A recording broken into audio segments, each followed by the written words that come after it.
What's up, everybody? Hope everybody's having a good start to their Christmas Eve, assuming you all celebrate as such. I had a wonky sleep schedule yesterday. I woke up at like 12:30 after a little nap. That turned into a long nap. Then I don't think I went to bed again until like 6 a.m. I woke up at 2 today. Fun stuff. Fun stuff. Oh, thank you, Donick. Hi, how are you doing? I'm doing all right, man. Still kind of waking up. I haven't eaten too much yet. I just got a little cup of ramen here. I've been munching on, trying to get something in my stomach here before I start tackling down the wine as per usual. But, it's low percentage anyway, so it shouldn't be too bad. Can't stay too long. I have my Christmas decorations to put up, so I will be missing out on the live stream. That's all right, man. Putting up your stuff tonight? I just gotta say, that's a little procrastination. I'm just messing, man. I'm just messing. What's up, Kyle? Let's see. I was disappointed in The Matrix Resurrections. It had incredible cinematography, great talent behind and in front of the camera, standout performance by Jessica Henwick, yet it had such a messy story. But yeah, it was the story, the structure, and the way they kind of handled some of the new plot elements. I've watched it, I would say 2.5 times now to try to pick up some of the puzzle pieces. And, I've done a pretty decent job, I think, at least headcanoning some things, but that doesn't excuse the script itself. I honestly thought the cinematography was not great, and there were some really terrible compositions and editing choices as far as that goes. And like I was mostly, I mean, that and the action was extremely disappointing to me. Not so much like, even like excluding the story elements that don't make sense, it was really the technical elements that really threw me off in the movie compared to even the original trilogy. Didn't care much about Neo and Trinity in this. Was more interested in Bugs. Her character was really cool. I thought she was okay. I was definitely more interested in Neo than anybody. I kind of wish that we would have actually seen things from Trinity's perspective, because like her decision to leave her family and all that, her pull to her family, like none of that really, we didn't see any of her day-to-day life except what we saw from Neo, and it just didn't really carry a lot of weight when she made that decision to come back to him, to me. Notice how Norman said that someone else was living in his house, and that there was no Oscorp in this universe. But then he paused when talking about Harry, so maybe there is a Harry Osborn in the MCU. But didn't he say my son doesn't exist? Because he said his company doesn't exist. There's somebody else living in his house, and oh no, he just goes, and my son. Which just makes me think that he's afraid that he's lost his son because he can't find him here. So I think if there is a Harry Osborn in this universe, it doesn't necessarily mean that there is. It very well could be that, you know, maybe they're not rich. Maybe they don't have their own family, or not family, their own business. So maybe none of that worked out. The Wachowskis cramming 200 and 300 different ideas into one movie since 2002. What the fuck? There are good things in Resurrections, but man, it'd be better had it been split into 3 parts. I could see that. It was trying to do, like, yeah, the other ones were focused. Like, even, like, as convoluted as the second 2 got, which I like a lot, it stayed zeroed in on the main topic at hand and the main themes. This was trying to do a lot of things at one time, and it didn't really do any one of those things very well, except for what I think they did really well was the institutional, like, market behind depression, formulating depression, the gaslighting that Neo went through in the opening 40 minutes of it. Like, I think all of that was the most interesting parts of the movie for me, was Neo's life until he wakes up. I liked all of that. Even though it got really weird with all of the meta commentary, where the movie pokes fun at itself and its sequels and the film industry itself, but then does all of the things that they were making fun of. I'm in the middle on this one. Like, if I didn't rate it in the review because I don't like doing that, because once you put a number on something, no matter what, if it's not high enough for some people, they'll freak out. If it's not low enough for some people, they'll freak out. But I'd probably give it like a 6 or a 6.5. If I'm feeling generous, maybe a 7. But I'm on my third watch of it now, and I'm warming up to it quite a bit. But even if I'm warming up to it, it still doesn't mean I don't see all of the problems that I have with it. It's just you have to get past the initial jarring reaction to it being extremely different from any of the other films. Let's see. For a film that's supposed to be honoring her character in a way, it really should show more of her. Completely agree with that. She was barely in the movie. Tom just said that both Toby and Andrew were very nice and extremely happy to be playing Spider-Man again. Well, that's good to hear. Especially because I think Toby did get a little cynical about it in the past couple of years. Considering the fallout, the stuff with Sam Raimi, the stuff with the studios, just with acting in general, which he's kind of taken a step back from. It's nice to hear him kind of say something like that along those lines. And I'm glad that he came back for it in general. Did I think that Toby was going to die when he got stabbed? You bet your ass I did. I definitely was like, because like with his general attitude to the genre for a long time, like I was definitely thinking like, yeah, he's going to come in, he's going to give us some closure for a character that didn't really get that in his trilogy. And I thought this was going to be his send-off. I was half expecting this movie to be Tobey Maguire's Spider-Man's send-off throughout the film. So when he got stabbed, I kind of thought that was going to be it. I thought he was going to be yet another casualty at Tom Holland's recklessness. Again, another life that's kind of he's to blame for. But no, they didn't do that. Which in the end, I'm fine with. I'm perfectly fine with it. I was just really expecting Tobey Maguire's Spider-Man to die in this fight. So when that happened, I wasn't shocked by it, but I was like, oh, well, I guess they're doing what I thought they might do. I really love what they've done for Andrew's Spider-Man. I think in a lot of ways, as much as Tom Holland remained the star of the show, I think Andrew Garfield and most of the scenes where they are all together kind of stole a little bit of the thunder. And I don't know if it was necessarily because of his performance or because he's had such a rough run at Spider-Man. It was really nice seeing all the warm-hearted positivity thrown his way and a lot of the redemptive qualities that they spent time building up for his iterations of the films. Just to his character, the effects that happened after Amazing Spider-Man 2 that made him bitter, not pulling his punches, stuff like that. Like, it added a lot of layers to his character that were really interesting to see. It felt like a natural progression of where that was going to go and how that character, both in the world and in our world, in the audience's eyes, needed some redemption, you know? And I liked that he got that through MJ. I like how he got that from Toby, reinforcing that you're an amazing Spider-Man. You know, it was just some really great stuff. Great stuff. Let's see. Neil, Yaya are giving good performances in an almost okay movie. I think that Yaya was one of those that I mentioned that I was very mixed and torn on the performance, because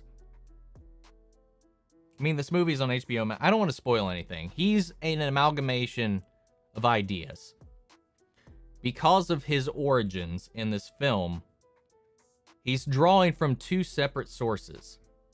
I'm trying to talk about this without actually spoiling anything. I know this isn't a theatrical, it's in theaters, but this is on HBO. So I'm trying to ride a little bit of a line. It's because it's only been 2 days since it's been out. To not go hard on spoilers, but it's in your home, so you can watch it now. So I'm not going to worry about it too much, but he's drawing from two separate sources. He's not necessarily only Morpheus, is what I'll say. But his personality doesn't feel like Morpheus, nor does it feel like this other source. So he felt like a completely different character altogether that they were trying to masquerade as a new Morpheus. Like, it almost felt like he should have just been a new character. But, yeah. His performance was great. I just don't think it matched his character, is all I'm saying. Neil Patrick is Neil Patrick. He did a good job. His plot, his goals, his drive was, just like a lot of other things in the movie, quite messy and almost nonsensical once you actually get to the end, when he's like, things are kind of like breaking apart. The ending of The Matrix is the movie I want to see, not the one we got. Fair enough. Fair enough. Been a while since I joined a live stream. Recently got engaged. How life's been? Well, congratulations, Jose, man. Hell yeah, man. Life's been pretty decent. Okay. Like, nothing fantastical. Just, day to day. Working, doing the channel, catching up with some gaming. Speaking of, I just got the final achievement on Halo Infinite. So I've got everything you can get right now. There's one left, but you can't get it because the game mode that it is for doesn't exist yet in the game, which is confusing. But yeah, that's mostly what I've been doing in my spare time between keeping up with all the shows, the media, movies, and stuff like that. It's been a lot of fun. But I'm glad to see you back, man, and I'm glad to hear you got engaged. Question, do you think the behavior of Avi Arad on set of Spider-Man 3, like threatening Raimi, Toby, and especially Dunst, would fly today? No. No, I don't think it would. Was Toby implying that him and Mary Jane finally got married? Why did he say it's complicated? I don't think that he implied that they got married. They very well could have. I think all he implied is that they are still together. They're still a couple. And they are working through the hardships of being in this relationship with a vigilante. That's all I took it as. There's a million ways I'm sure you could read into it, but that's basically how I took it with it. What's up, Barry Allen? Howdy do. I'm surprised to actually see you here after the comment you left the other day. Hi, Omni, sorry I'm late. No problem, Sixy. Hope you're having a good time. What's up, Emil? Have you seen the writer's room for Marvel's Echo? The lead writer is from Better Call Saul, and some of the other writers wrote for Punisher and Daredevil. I didn't hear about the lead writer being from Better Call Saul, but I did hear about that a lot of former Punisher and Daredevil writers are coming on for the Echo show, and not just the Echo show, from what I've read, that they're also going to be working on some of the other shows that are coming out. The Better Call Saul writer makes me extremely excited, depending on who it is necessarily, but then again, there's not been a bad episode of Better Call Saul. I love that show. For a show that's spun off of like one of the largest cultural phenomenons in Breaking Bad, for something that's doing like a prequel, like, you feel like part of that is going to be doomed to fail, but my God, a show about lawyers has been really gripping me. I really enjoy it. So I don't recall even one episode that I disliked. So that's promising to hear, especially that they're bringing in people from Daredevil and Punisher. So that's exciting. How did your theater react to Toby and Andrew's appearance? Clapping, wooing, screaming. It wasn't nearly as exacerbated as Endgame, because I feel like Endgame just had a more packed theater and there was a lot more build up to it. But it was definitely, as far as interactions go in a theater, probably the second most hyped and vocal I've been in a theatrical experience at all. So it was a lot of fun. They definitely hyped up, man. When Matt Murdock showed up, when Charlie Cox showed up, there was a large reaction. When every one of the villains showed up, there was a reaction. But when Toby and Andrew came on to field, yeah, it was nuts. Who's next to come to the MCU? Jessica Jones. If I had to guess, if we were going to bring anyone else in from the Defenders universe, I think the next most likely will probably be Jessica Jones, because she would fit in with Daredevil's world, especially in a world where we're getting a She-Hulk show where she's a PI. She would fit right in to that storyline. And she's been very vocal about wanting to come back. John Bernthal has been really vocal about coming back. It's just, I don't know that the MCU is going to want to play with the Punisher or try to drive through that controversy surrounding that character right now. Let alone, do they want to actually have that's something that violence oriented on their plate? And if they did bring Punisher in, how neutered is he going to be? See, that's where it gets a little messy. So the Punisher would be the next bet for who I would want to see. I just don't know that the MCU is ready or willing to do what they need to do to make a good Punisher series appearance. I mean, if he just popped up and that was it, and he didn't shoot or anybody or whatever, that might be fine. But like, I don't know. It's a journey I'm not sure the MCU is willing to take yet. They're willing to give on Deadpool, it seems like, but it's going to be a rare occurrence to get them to make something rated R or mature like that. Especially since they are still abiding by Blade being PG-13. So Blade seems like one of those storylines and characters that I would just assume should be for adult audiences. But we'll just find out, I guess. Let's see. I don't have an Xbox One, but sorry. Let me go back. I got another thought for the Jessica Jones thing. I will say, even though the second season, third season wasn't nearly as good as some of the other Defender seasons for Jessica Jones, season 1 of Jessica Jones is in my like upper echelon of superhero seasons. I love the ever-loving shit out of season 1 of Jessica Jones. I don't have an Xbox One, only a 360. Can I play Halo Infinite on a 2013 Xbox One? I don't know. It's on PC too. I'm not sure how far back it goes on compatibility, but it's on PC. You can get it on Steam. That's what I've been playing it on. I've just been playing it on my computer. Can we post No Way Home spoilers? Just asking so I can get your opinion on something. Yeah, that's what the whole stream's about. Spoiler time.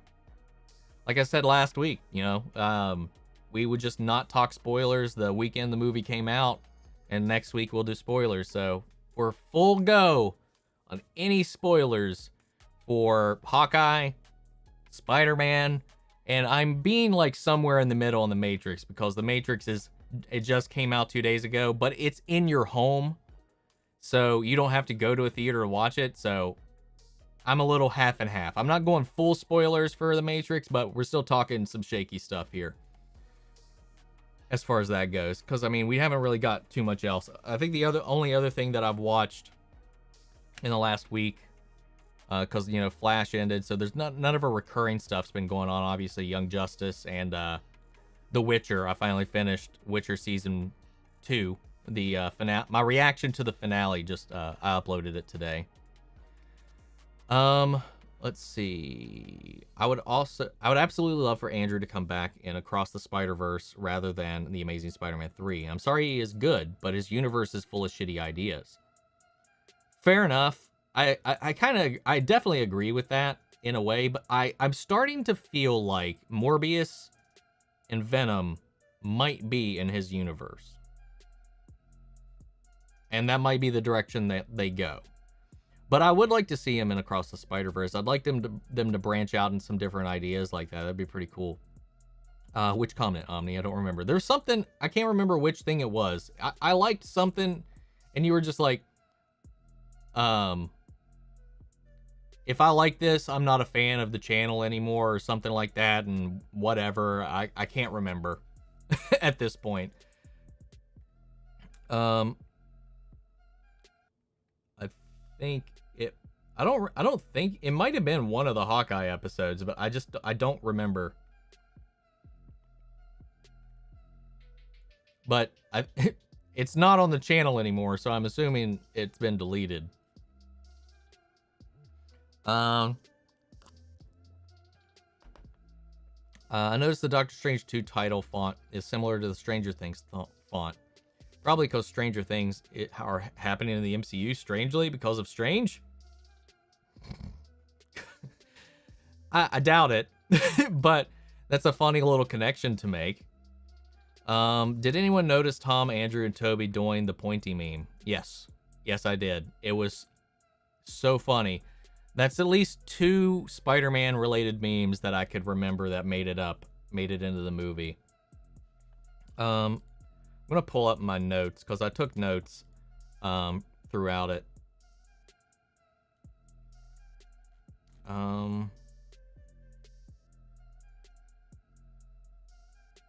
So if we don't touch on something, I'll just kind of pull from this to kind of move back into the conversation.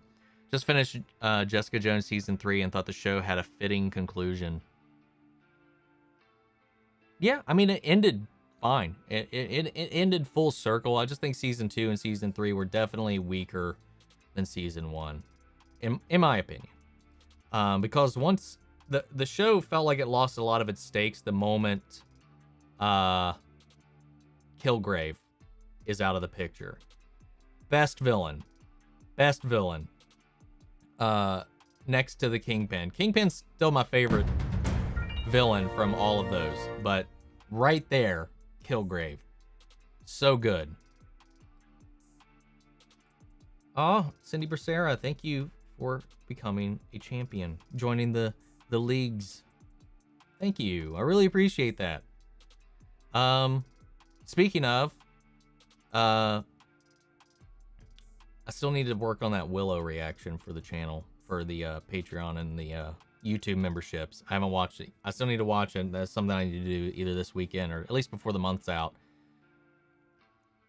And that'll be available for you guys. With all the love Andrew has been getting, do you think he'd be down for another Spider-Man movie or 2? Oh yeah, I definitely think he would love to do more Spider-Man stuff. He was very sad about the choices that were made that discontinued as Spider-Man. And he loves the character. And he definitely understands the character.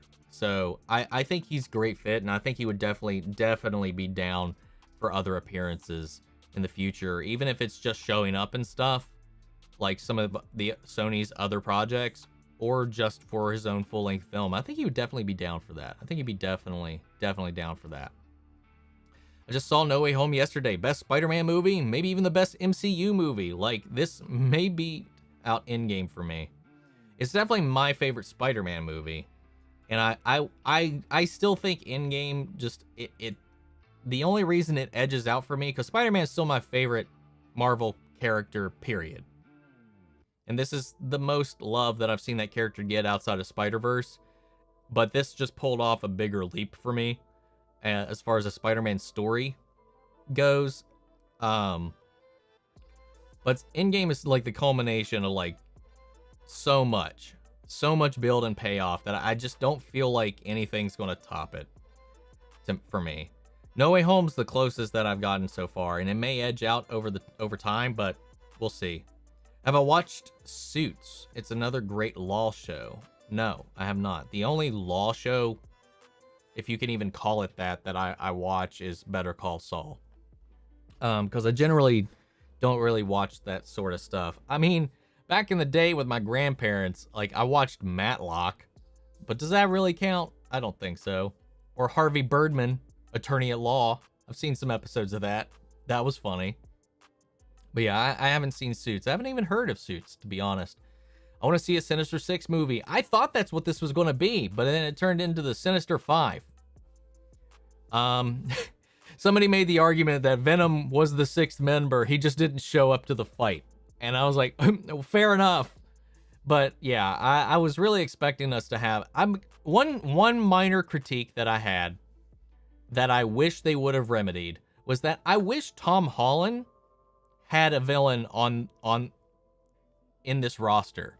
I wish somebody from his life, be it Mysterio somehow surviving, or Vulture breaking out, or Scorpion, who was set up at the end of Homecoming, like a villain, at least one villain tied to Tom. But he didn't have that. So none of the villains, other than Goblin, who forcibly interjected himself into Tom Holland's life by killing Aunt May, was the only connection he really had with the other villains, other than just trying to save them. So I wish he had some personal attachment to somebody on that group. So we could have had a Sinister Six and just at least had one Tom Holland villain on there. So that's my only kind of like minor disappointment. Theaters where I live can only have 20%. Mine, I don't know what our limit is. The area I live is mostly like suburban and rural. So like we don't really get, unless it's a big ass movie like this, Endgame or anything like that. Usually theaters aren't all that packed. Generally. There was definitely still some open seats in this, but it's definitely the most people I've seen in a theater since the pandemic took effect. Shitty in that web wanted to separate his movies from Raimi. He went the extreme opposite. Peter is more of a chosen one. Andrew didn't like it when it went because it went with it because of contract. It goes against the character. Yeah, I completely agree with that. That's one thing I didn't like. The revelation that the reason he got powers was because of his blood. I didn't like that. I didn't like that either. I think there wasn't enough Goblin in No Way Home. Would have liked to see more. They definitely spared with the Goblin, but he definitely kind of went ham when he was actually on screen. So I can kind of forgive that a little bit. With how fans reacted with small changes to Kingpin, I'm not sure it's good to bring Punisher over. But hey, fans will complain about something. 100% agree. Punisher's, he's just got some real world controversy surrounding him that is just not related to the character at all, but I don't know that Disney would want to bring or invite that conversation into the narrative. And then you just have the violence aspect of the Punisher you would have to address, like the hard edge. John Bernthal is very vocal about not neutering that character. And I agree. You shouldn't. He's a hardcore character and he needs to stay that way. It's part of what makes that character that like gravitate to people, man. But yeah, I don't know. Let's see. You can play on Xbox One. Okay, cool. Then yeah, man. There you go. If you have an Xbox One, you should be able to play Halo Infinite. When Andrew said magic's real here too, do you think there could be magic in his universe? No.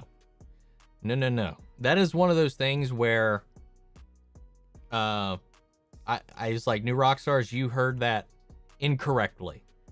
Because when he's talking that about all of these things, when he comes through, he's like, multi-physics, blah, blah, blah, string theory. String theory is real here. Blah, blah, blah is real here. Blah, blah, blah, blah, blah. And when he says magic's real here too, he's talking about where he is now, because this portal is evidence of all the things that he was listing. It wasn't magic is here too, as in his world has magic. It was like, wow, all of this shit is real and magic also is what he was saying. It doesn't mean magic isn't real in his world, but he's not confirming it exists or that he knows it exists in his world. That was like there's an easy way to like misread what he's saying in that. And I feel like that's what New Rockstars did. And that's what the narrative that's getting spread around is that confusion. And it's because of that pause in his conversation. Yeah, that's a misconception, at least for my what I think a lot of people are misunderstanding what he's saying in that moment. I'm surprised that Sony is honoring the PG-13 rating rule from Marvel. Venom was PG-13, and people really hammered home to the studio they wanted rated R, and Venom 2 was still PG-13. And with Carnage, there was not, one, a lot of carnage in the movie, the character, nor was there a lot of carnage on screen. It was just like, yeah, it was like, it doesn't make sense when you like tone down stuff like that. And like, it's noticeable. Venom 2, while I enjoyed bits of it, it is such a terrible movie. Like, if we're talking story, performances, pacing, the effects were okay. Structure, editing, direction. As much as like I thought the first film was fun, fine, dumb, fun, it was a better structured movie than Carnage, in my opinion. Making some cookie. Making some cookie. I am making a singular cookie. But I'm here. Welcome, Sheena. I'm glad you could make it.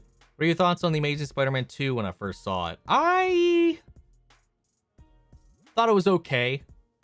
When I came out of the theater, I said, I remember telling people, like, that was my favorite romantic comedy of the year. Because the only parts of the movie that I was actually invested in was the stuff between Gwen and Peter. I thought that was the only stuff in the movie that worked. I wasn't huge on what they did with Max, the way they portrayed Max, or his motivations. And I like things that they did with Dane DeHaan. I like Dane DeHaan a lot. I think he was a great choice for Harry, but that needed to be the focus.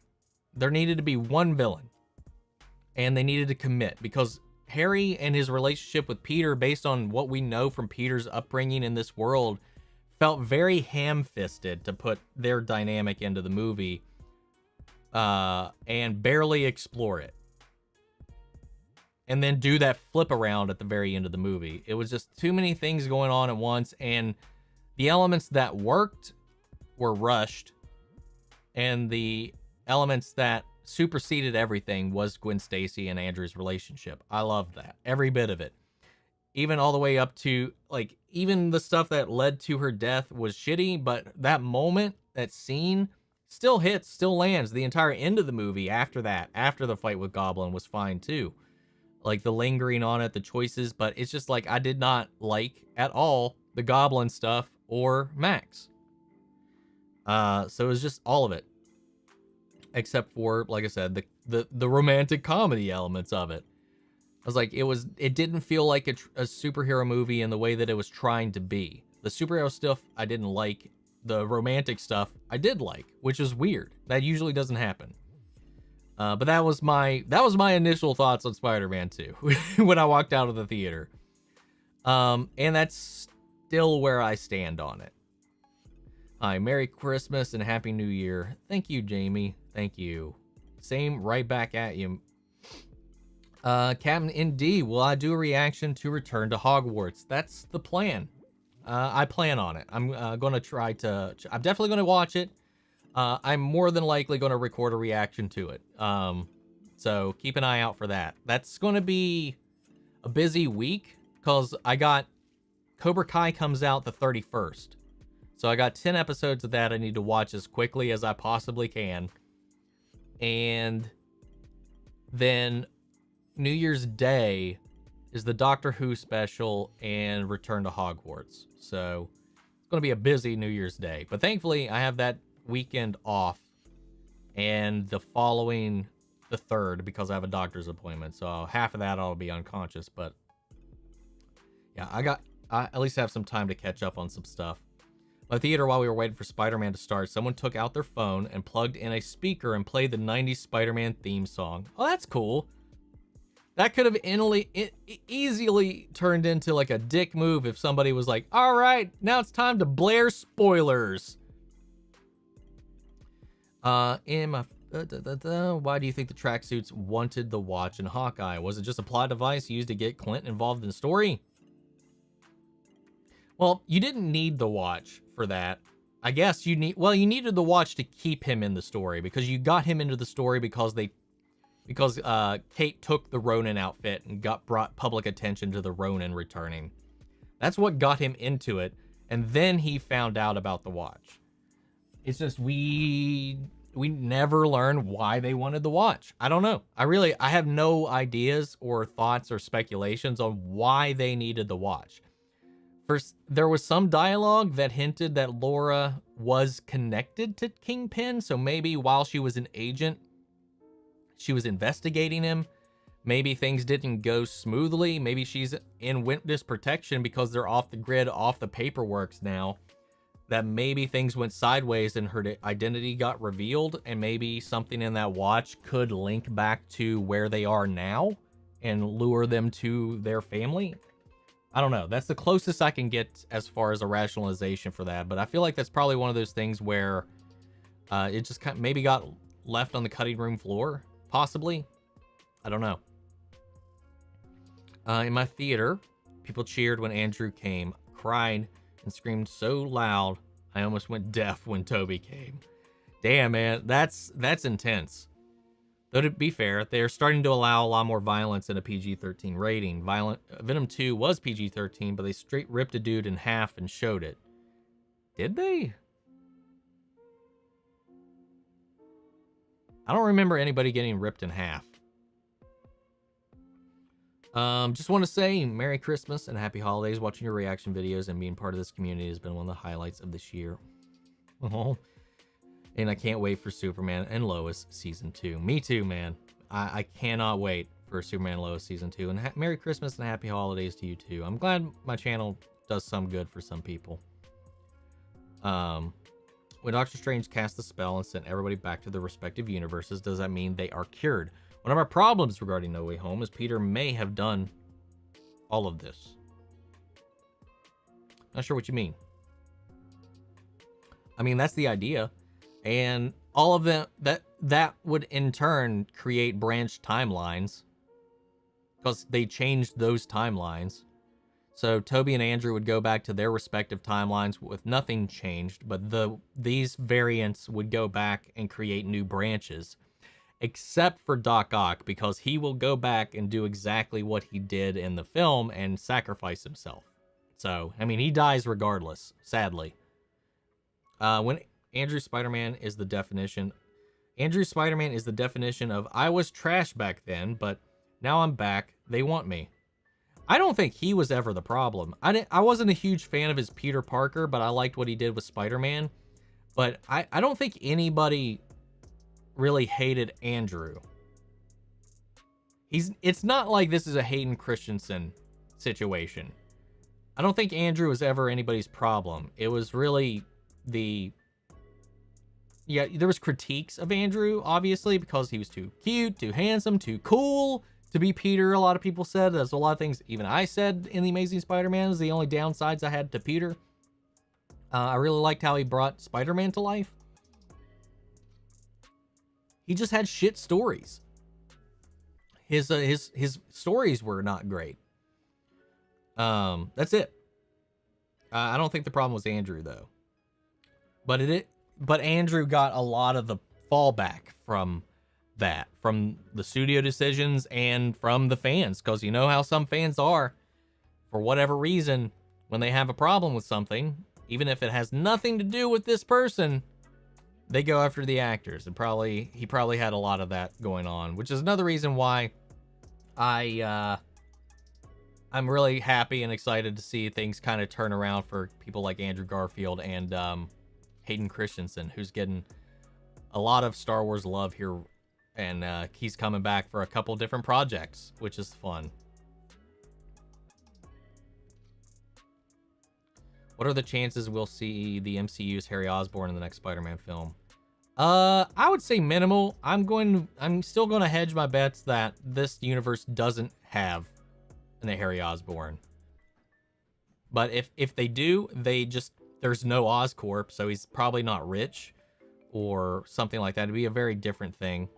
Oh yeah, I remember now. I meant that if anyone in this case you liked the depiction of Kingpin and Hawkeye, then you're really a Daredevil fan. I meant that if anyone in this case you liked the depiction of the really different, since the character was assassinated on Hawkeye. 1, 2. And when I said I'm done, I meant done with Marvel reactions, but I'm taking those comments back now. I was just angry in the moment because they did Kingpin so dirty. And you capped big time. Yeah, I know. I thought so. A lot of people were really upset in the moment. I think it's really easy to like just kind of let that emotion take over. And you even saw like in the reaction, like I was like, even though all the tropes were there and apparent, I was still like so afraid that this was going to be the end. Streamer. Even though there's a lot of evidence to the contrary, I was still afraid of the possibility that this was what this all was for. Just hi, bye. But like even so, like they hulked him up. He was trying to survive. He was holding back. We know he was not trying to kill her. He was just trying to leave, and she kept getting in his way. She was going all out while he was just trying to spare the kid and leave. So it's fine. And the thing with Maya, it's straight from the comics. So and he survives that there. So I feel like it's fine. And he recovers from it. So I'm sure it'll come around. But I get the initial gut reaction some people would definitely have to that. And thank you, Marcus. Merry Sithmas, everyone. Merry Sith. Oh. Why did I have trouble saying that? Like, I started to say it and, like, it just, like, the words got stuck in my throat. Merry Sithmas, everyone. For sure. Let's see. I noticed, 2 Spider-Man PS4 fighting moves on the balcony in the apartment on the statue. I've heard a lot of people say that, too. And, yeah, I caught some of them as well. Willow is one of my favorite fantasy films. Fun fact, Val Kilmer's love interest in Willow is actually the same actress who plays Maggie, Matt's mom, in Daredevil Season 3. Ooh, that's cool. Yeah, I've never seen Willow. So I'm watching that for a Patreon thing. So that'll be there, obviously. But yeah, I didn't know that. The only thing I know about that movie at all is just that, George Lucas was involved, and it has Warwick Davis in it. That's pretty much it. Anybody else notice that MJ's full name is Michelle Jones Watson, but she says she doesn't go by Watson? Does that mean that she and her mom are estranged? Because she mentions that she lives with her dad. That's kind of what I inferred from the conversation, which is weird. I'm curious. I would like to learn more about this character, but we kind of, there's still a lot of open ends to that. Maybe we'll get to know her if Peter ever meets her again in college. But I don't see them going to the same school at this point. Not at all. Since he's got to retake his GED. That's another thing, man. The spell at the end, it's so, I know it's magic, but it's so vague on what it does. Because it's supposed to just be a memory spell. So does that memory spell erase his social security number? His enrollment in his high school records, photographs of him, video footage of him? Like, what exactly were the parameters of this spell? I'd like to really know, because it's like he was deleted from reality, which then would just beg the question, how did he get that apartment if he has no ID or proof of identification? How does he prove his identity? How do you get like a social security number at that point? How does he apply for school? How does he get into college? Like, there's a lot of questions that comes from that. They're just kind of like, just hand wave, don't worry. Just became a member as a belated Christmas gift for myself. So excited to be part of the community. Hi from Mexico and happy Christmas. Thank you, and shout out to Mexico for sure. I'm glad you were able to join, and I appreciate that. I hope it's a worthy enough gift. Let me know if you have any issues. Make sure you join the Discord, so if you have any problems with the membership tier stuff, that you can let me know.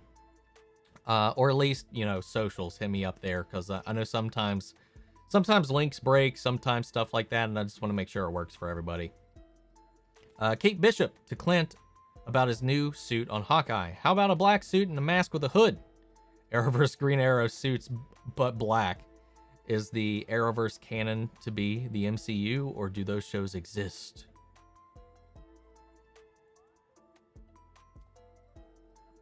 I don't know. I'm honestly kind of surprised that nobody called me out on wearing my Green Arrow, one of my Green Arrow shirts for the finale of Hawkeye. I mean, I didn't have any archery related shirts. I don't really like the design of the Hawkeye shirt the New Rockstars has. Otherwise, I would have bought it. So I was like, oh, I'll just do something archery related. But I'm glad. I'm kind of surprised nobody said anything. Yes, I wish the Vulture was in No Way Home, maybe helping Tom. That would have been fun. That would have been cool. Maybe an ultra version of Mysterio is to be the sixth member. Ooh, that would be good. That would be good if they did that. That's kind of something I expected. They could have easily had a villain from a universe we didn't know and just have them be in there. I need Yelena Belova and Kate Bishop's show. Just them being friends. See the new Avengers and living their Sex in the City life. Their chemistry is chef's kiss. So good.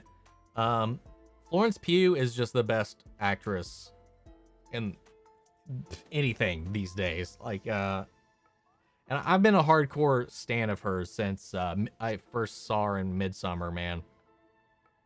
Borderline obsessed with that movie. And she's just so good. Good. Toby and Andrew, the new suit. One of my favorite moments was when Andrew saved MJ. That is probably my favorite moment in the entire movie. Is that moment when, and then when the camera pans up and she's like, are you okay? Like, she's asking if he's okay, because you just see the pain in his eyes and the joy and all the emotions, and it was just such a pure cathartic moment. Oh, so good. Give Michael Mando a fair shot as Scorpion in the next Spider-Man movie. He's great in Saul and in Voss? It's Voss.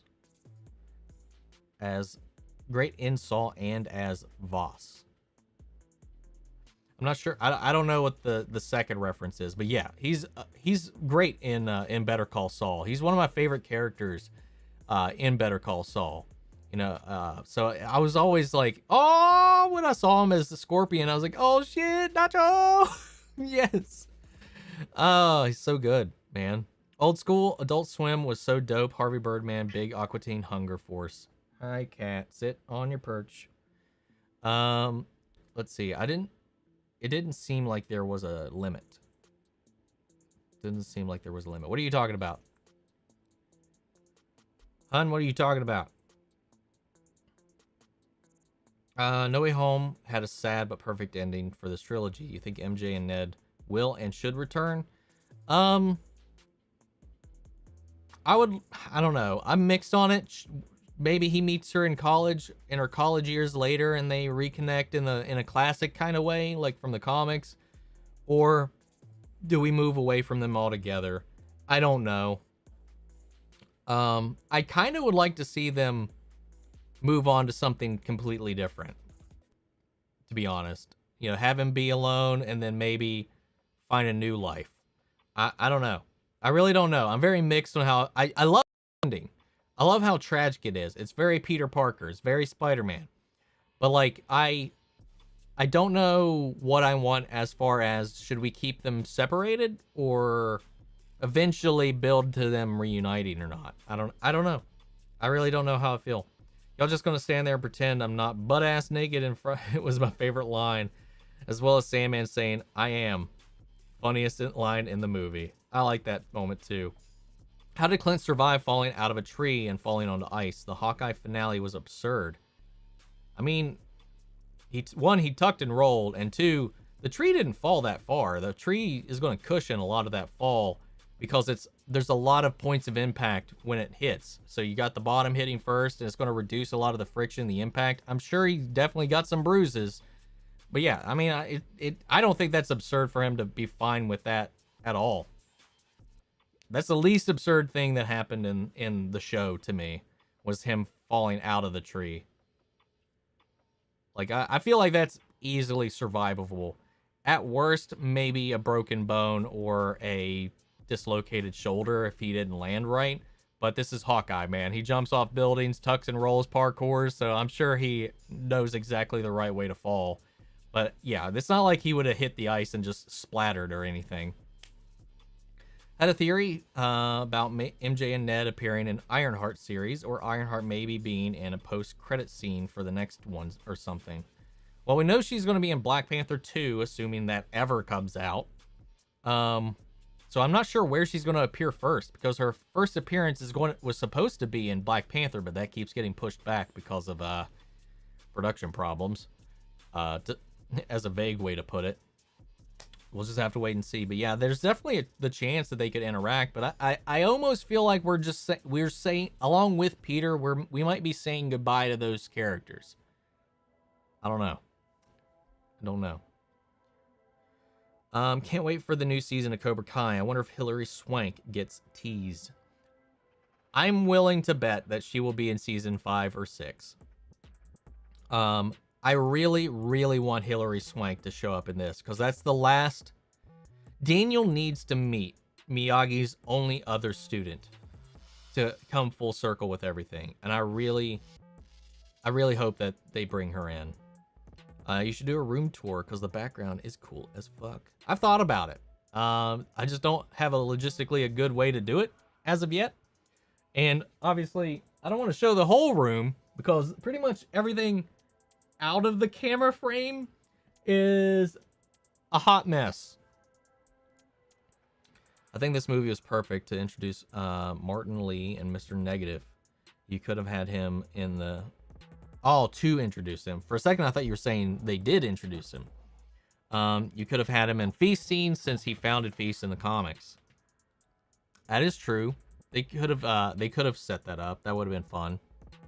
But I think it could have been a little overstuffed. Maybe he could have been the sixth Sinister Six villain. I don't know. That, again, though, that would have made things a little rushed to do that. The entire Hawkeye show made a point about Clinton being bruised all the time, but vulnerable Avenger. Yet in the finale, he only ends up with a couple of cuts on his face. Yeah, I'm fine with that. Who would I cast as Doctor Strange in Andrew and Toby's universe? I don't know. Man, I'm really behind on these chats, man. I just saw one of them, and it was a response for something I said a million years ago at this point. God damn, man. I don't know. I'm bad with castings. Like I've said before, like if it doesn't automatically just jump at me, like that guy looks just like that guy, play that person. I don't know. I really don't know. Robert Downey Jr., to be honest, but he'd make it an interesting Doctor Strange, but I wouldn't see that coming anytime soon or ever at this point. LMAO, you smartass. That was that comment, because I talked shit about you just making a singular cookie, and that was probably like 20 minutes ago at this point. Biggest issue I have with Venom 2 is there isn't much action. Venom versus Carnage fight is the only action scene Venom has. Well, unless you consider Carnage breaking out of prison an action scene. I mean, it's an action scene, but it's not a fight scene. It's just him brutalizing everybody and then tentacle fucking some people. Do you think it hurts when Cletus turns into Carnage? I only ask because Carnage literally came out of the side of his face. No, I think it does. I think it would, because Carnage is bonded to his blood. Unlike Eddie, who is kind of like a perfect combination, Cletus and Carnage are literally bonded like that because of the way they infused. So like it's definitely seems like it's his blood exiting his body. I would imagine it probably doesn't feel great. I kind of like the Hawkeye finale. Wish they did more with Kingpin though. I loved it. I loved the finale.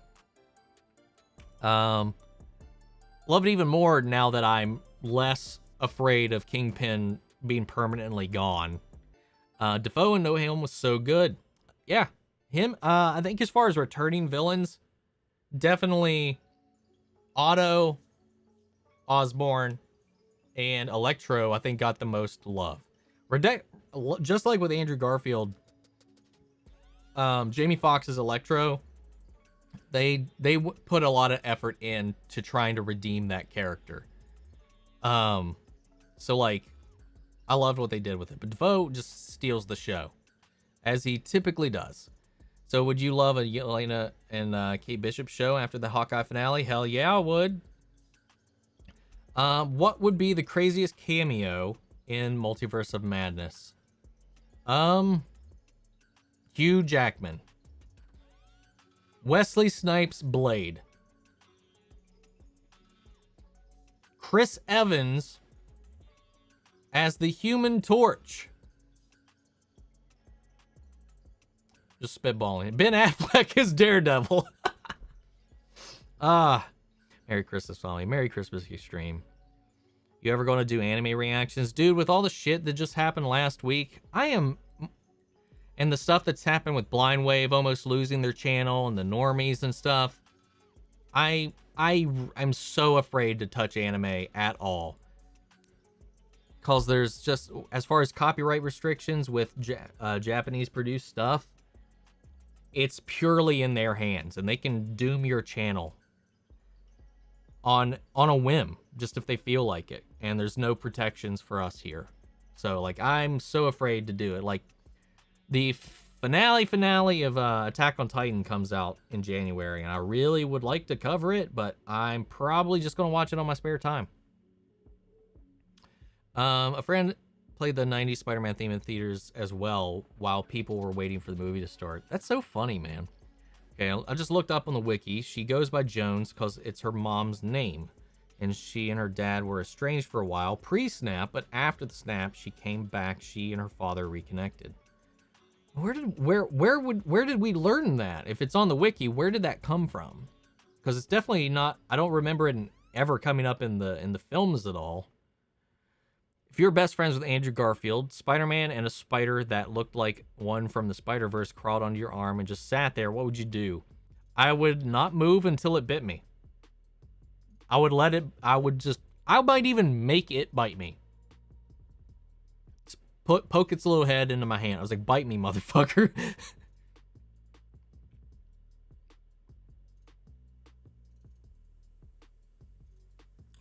Well, hold up. You said it looks like the one from Spider-Verse. Okay. I was like, because then again, technically, if it's the one from The Amazing Spider-Man, if it bit me, I would die and mutate grossly.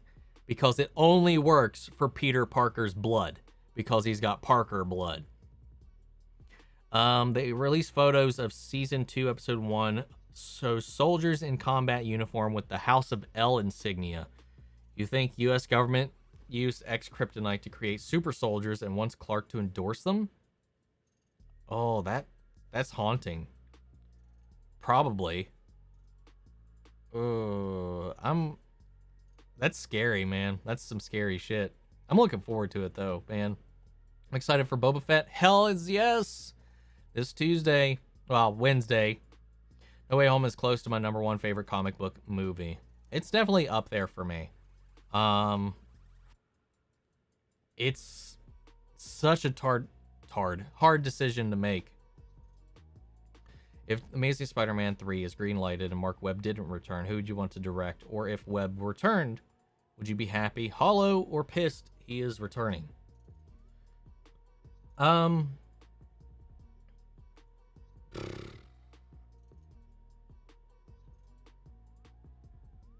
I'd probably be hollow about it. I don't think he did the best job.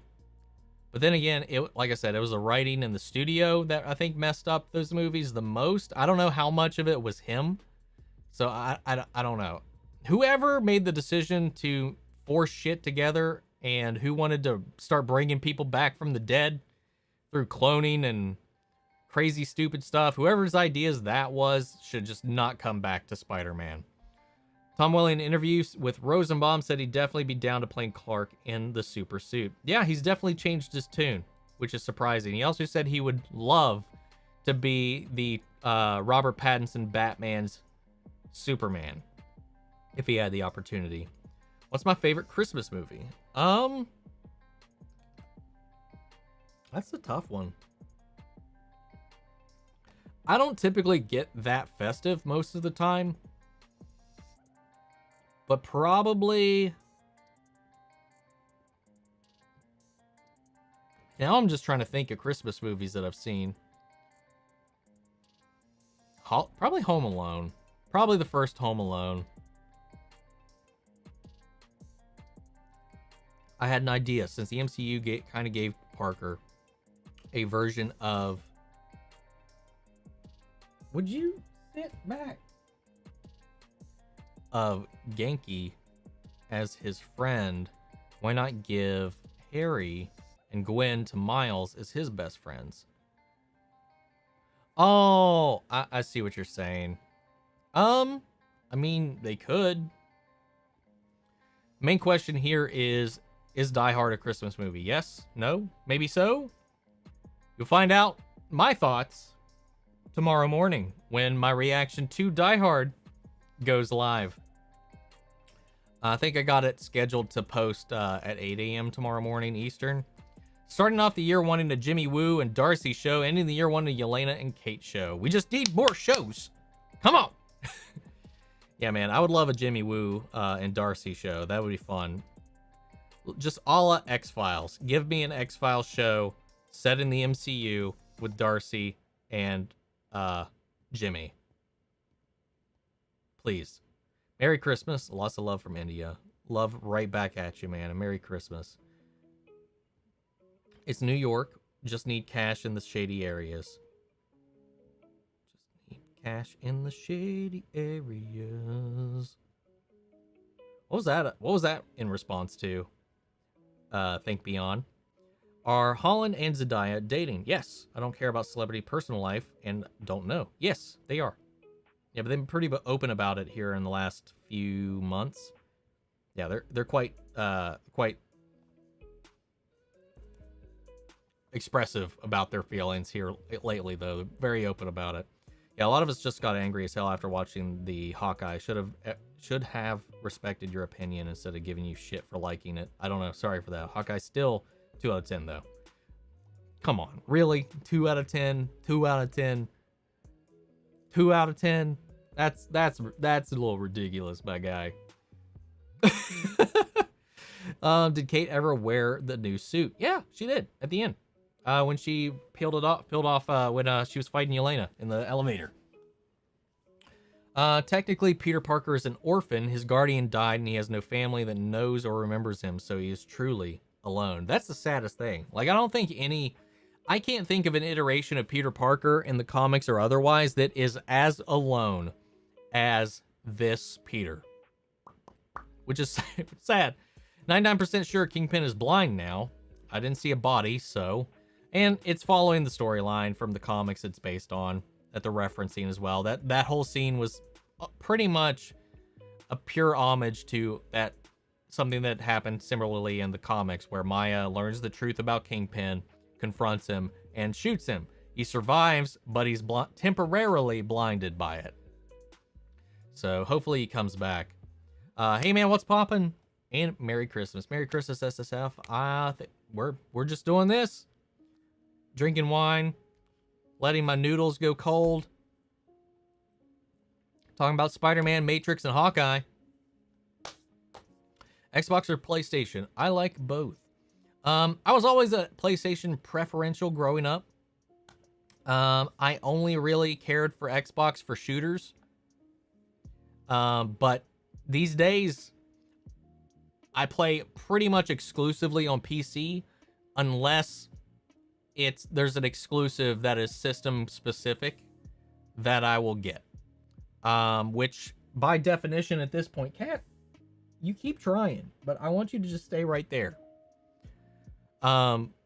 There's no reason for me at this point to ever buy an Xbox because their exclusives all come to PC now. So I have a PlayStation 5, so I've barely played it because there's not a lot coming out on it yet, but I always try to keep up with them in case, because a lot of the exclusives I do like to play, like Uncharted, God of War, the Spider-Man PS4 games, Kingdom Hearts, and stuff like that. But now even those are on PC, so I don't even know anymore. God of War is coming to PC here soon. Given though with Sony, they have long delays between when it releases on their systems and when it actually gets ported, so it's a catch-22. I'm tired of seeing Tom Holland's babyface Spider-Man. Give that boy a break and make some Andrew Garfield Spider-Man movies, and when Tom matures, continue with Spider-Man with more darker tone. I don't know. I felt like, at least at the end of this film, he definitely looked, I don't know, like Tom at the end of the movie, maybe it was just the way he was dressed or the way he did his hair, looked significantly older than he did at the beginning of the movie, which is interesting to me. But that was just my takeaway. I thought he looked like he had matured years from the beginning of the movie to where it ended. But yeah, I mean, he's 25 now, and he still has this baby face, which, so he's going to look like that for a while, I would say. Well, they wanted to end it without specifying every detail of that spell. That spell will be shown to us in detail, like how the blip was shown in detail. Personally, I think that. I hope so. I hope so, because otherwise it's like, boo-boo-boo. I didn't see there was a limit on our theater for the amount of people who could be there. Yeah, that's what I was thinking too. Like, I don't think there's actually an established limit, or at least if there is, that's not broadcasted in our area. Sprite cranberry, not a bad mix. That's a good mix. What's been your favorite Marvel show this year? For me, it's WandaVision. I think in the long haul of things, and like every time one came out, I was always like, oh, especially when Loki came out, I was riding on the highs of Loki.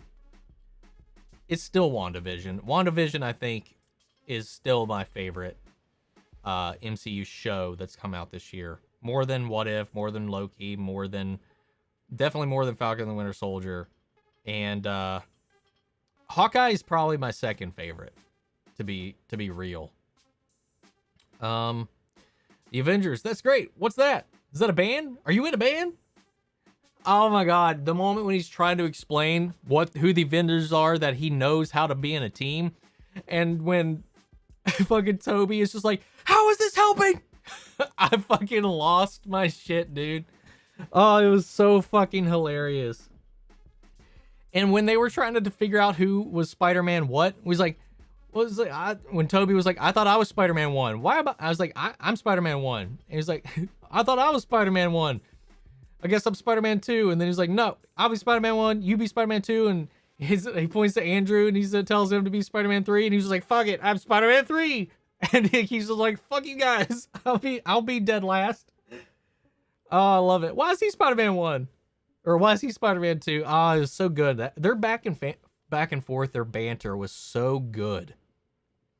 I want to know how much of it was improv and how much of it was on the script. The spell is very powerful, and I think that everything in which his face is on, that suit, was deleted from existence and altered within him in a mask.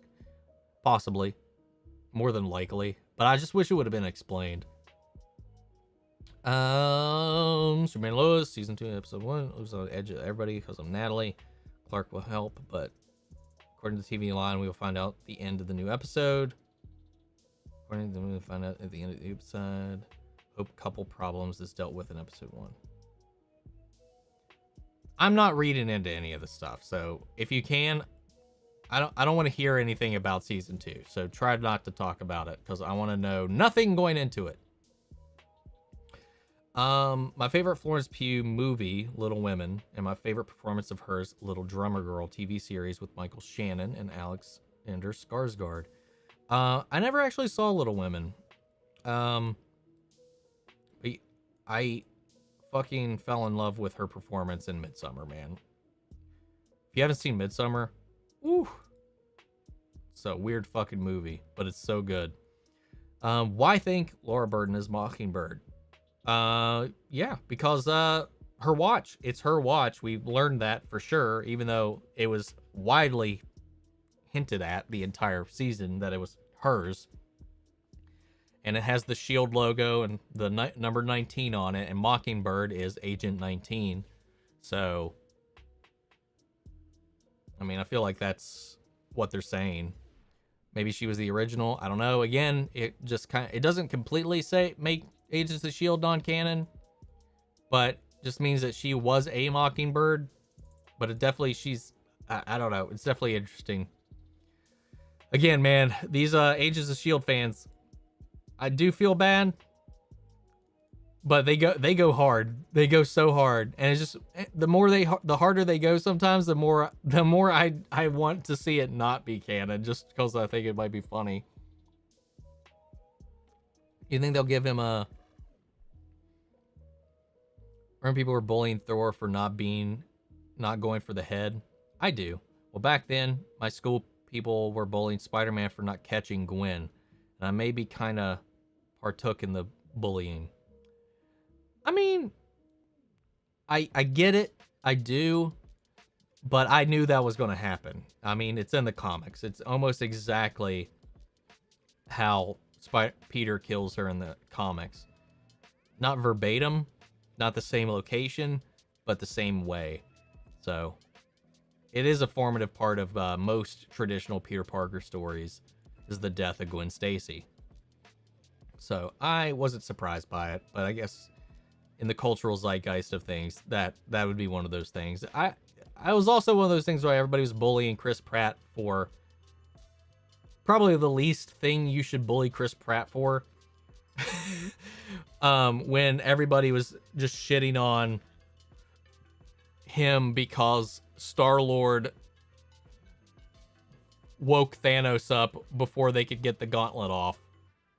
It's like, the blip happened because of fucking Star-Lord. It's all Star-Lord's fault. I was like, come on, people. I mean, true, but chill. If they bring back Andrew Spider-Man, do you think they'll give him a new chance of love with the redheaded MJ from his universe? Probably. She was in the movie. They had her cast. They just cut her out of the film. So I would like to see that. Merry Christmas, bro. Gotta go. Thanks for stopping in, Extreme. I hope you have a good holiday and a good weekend. Heard rumors of more scenes in the finale with Maya and Kingpin, Eleanor as Madame Mask, a Daredevil cameo, a post-credit scene with Fisk and Clint in the series finale. Yeah, I did. The only thing I heard was that, I mean, obviously there's definitely some things that were cut out and trimmed down, but I did hear that there was originally supposed to be a post-credit scene, and then they opted to just show the Rogers thing, which just kind of annoyed me. People on Twitter are so dumb. I saw they were trashing all Supermans this week. Someone wanted a Superman No Way Home with Henry Cavill, Ruth, and Tyler, and he got unnecessary shit for it. Why? Because people were fucking stupid. Nobody can like anybody without having somebody attack somebody else. It doesn't make any sense. They're like, oh, and most of the arguments in the post that I saw is because the other two Supermans are just CW actors. That's it. Even though Routh was a cinematic Superman, they're like, yeah, but it wasn't a good one. I mean, to most people, Man of Steel wasn't a good one. It's again, more Snyder cult people being very vocal and very stupid. And biased and annoying. It's just so dumb. A multiverse Superman movie with good action would definitely make at least $800 billion. It would definitely make some money, for sure. I do not doubt that people would go see it. Like, no, it's like nobody'd watch this, literally. And I saw one comment to that retweet was like, the movie that made no ticket sales. I was like, are you... Some people, man, are just so dumb. Sometimes I think they're just doing it for attention, too. So, which is more than likely the case, knowing that they're stirring the pot. Best moment for me, Toby and Andrew and Tom talking about the loss of their loved ones. Marissa said she wanted May to be a bisexual in Homecoming. Well, they didn't go that path. I mean, it wouldn't have bothered me at all if they did. It just would be, why? Why do we need to really know about May of all people's sex life? I mean, it's fine either way. I mean, it still doesn't. I don't know why I'd include that, but I liked what she did with the character. I liked her as Aunt May. What's weird, and I was watching the Man of the Jedi's breakdown on the movie, and I was like, she pointed out a very strong flaw in the movie, at least in that an emotional ploy, was that we finally got, at least we finally heard the great responsibility line, but he had already learned that in Civil War, because he already learned that lesson, and I forgot about that. Because when he was talking to Tony Stark, when Tony was asking him why he does these things, he says, when you have the kind of power that I do, and you let the bad things happen, it's on you. Which, again, was just another wording of it, because you got a really off-the-wall retelling of that line in The Amazing Spider-Man. Like, we rather than just say the words, we wrote like a weird, like, somebody just scrolled through the thesaurus to say the same stuff. That's what he was saying. He already learned that lesson. So it was like, and we know that he had the baggage that had a Ben Parker in it. And I get, you still could have killed her, and maybe she could have reiterated it, but it almost seemed like that was the first time he was hearing those words. So I don't know. It was a little weird. We know there was a Ben in his universe at some point. It was a weird little thing to kind of, now that, when linger we were out of the moment a little bit, and we start to kind of like think about things a little bit. But yeah, I mean, it doesn't hamper my enjoyment of the movie at all, but I liked it a lot. The sequence in Happy's apartment was one of the most nerve-wracking experiences in a theater I've had. It was pretty intense. Wait, hold up. Which scene? With the spider sense scene or the opening scene with the helicopters? I'm assuming the the Spidey sense scene. That Spidey sense scene, the way they utilized the Spidey sense was phenomenal in this movie. So good. God damn. I was worried in No Way Home at first because I thought it would be overcrowded like The Amazing Spider-Man 2 or 3, but I was surprised that they managed to juggle a lot of the characters. Yeah, I was mildly nervous about it, but I was confident that it would be just fine because Kevin Feige has juggled 15, 20 characters in a movie, and it's always felt smooth, at least to me. So, like, I thought, oh, it's fine. This isn't too bad. Kevin Feige's eyes are presiding over this, even though it's a Sony film or whatever. He's still got final say on stuff, so I definitely wasn't too worried. I was nervous, but not worried, if that makes any sense. If we see Andrew and do Amazing Spider-Man 3, I would love if we saw Andrew's MJ, Felicity Jones as Black Cat, Tom Hardy's Venom, and Kraven. Really looking forward to what they're going to do with Kraven. Still weird that they did Aaron Taylor Johnson as Kraven, but I'm willing to give it a chance. I just want to see Kraven on the big screen facing off against Spider-Man. We get a Gwen Stacy Ghost Spider in the next Tom Holland Spider-Man trilogy and the MCU. Maybe. I guess you could say Cletus and Carnage are blood brothers. I still need to watch Logan. You're right. I still do need to watch Logan. I've still not seen Logan. Nicolas Cage, Ghost Rider would be awesome too. That would be a fun, crazy one to throw into Multiverse of Madness. Gotta go. Merry Christmas, Omni. Thank you, Barry. Hope you have a good holiday and a good weekend, my man. I say air balloon or acid arrows. Oh, sorry. I missed a line there. I was like, what? What's your favorite trick arrow from the finale? There's so many fun ones. Probably, there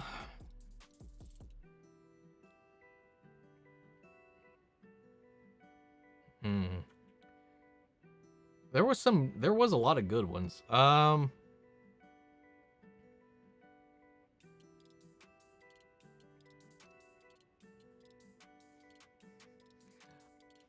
Probably the needle arrow, the one that sticks in and just starts spraying needles at people. That was the most fucked up arrow that I think we saw, and I was like, holy shit! Like, because everybody's just getting fucking porcupine, man. It was, I like that arrow. It's got some very small use situations, but I thought it was funny. That or maybe the Pym arrow, the one that shrunk the car. Shannon and Fiora coming back in the Flash movie. I did see that here recently, and I'm just kind of like annoyed that I was right, that after the Flash film, Barry is going to erase Batfleck and Keaton is going to be the DCEU Batman. I'm so annoyed that I called that. But Ben Affleck doesn't want to do franchise movies anymore, so I get it. We want Ben Affleck, and maybe they tried to get him, but he doesn't want to do it, so can't really make him unless you throw more money at him, but then you end up with a Robert Downey Jr. situation, and you start ending up paying people ridiculous amounts of money for coming back, man. And those movies are kind of volatile right now because not all of them have been performing great. So I get it. I missed one earlier. Sorry. What are you drinking? That's so good. It is just some Arbor Mist, strawberry wine. Cheap little 6%er right here.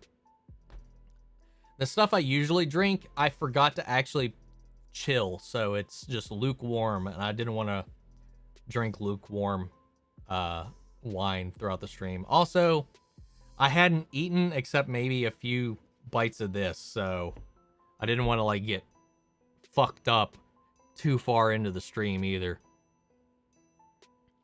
Now there's a petition blowing online to give Toby his Spider-Man 4 and Garfield his Spider-Man 3. I'd be perfectly fine with that. I would love to see them both back and continue things. Oh, Kazi, I forgot to finish your sentence there. I'm sorry. I would love if Flash film has Grant and Ship appear in the third act like No Way Home support characters. Yeah, I would too. I mean, considering I really think Grant of all people deserves to at least have a cameo in the movie. Definitely Ship as well. If we're getting so many Batmans and we're getting 2 Flashes. And one of them I'm pretty sure is the villain of the movie. One of the Ezras is going to be the villain, I'm pretty sure. But Grant should be in that film, at least a reference to them meeting needs to be in the film.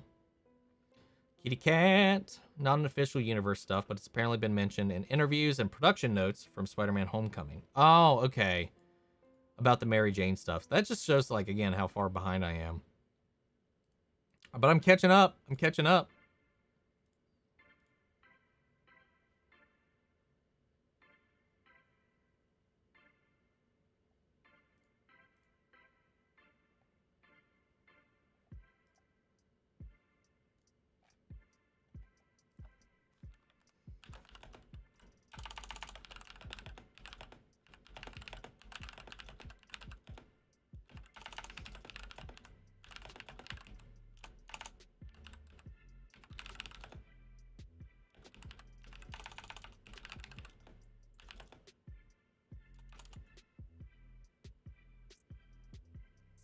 Let's see.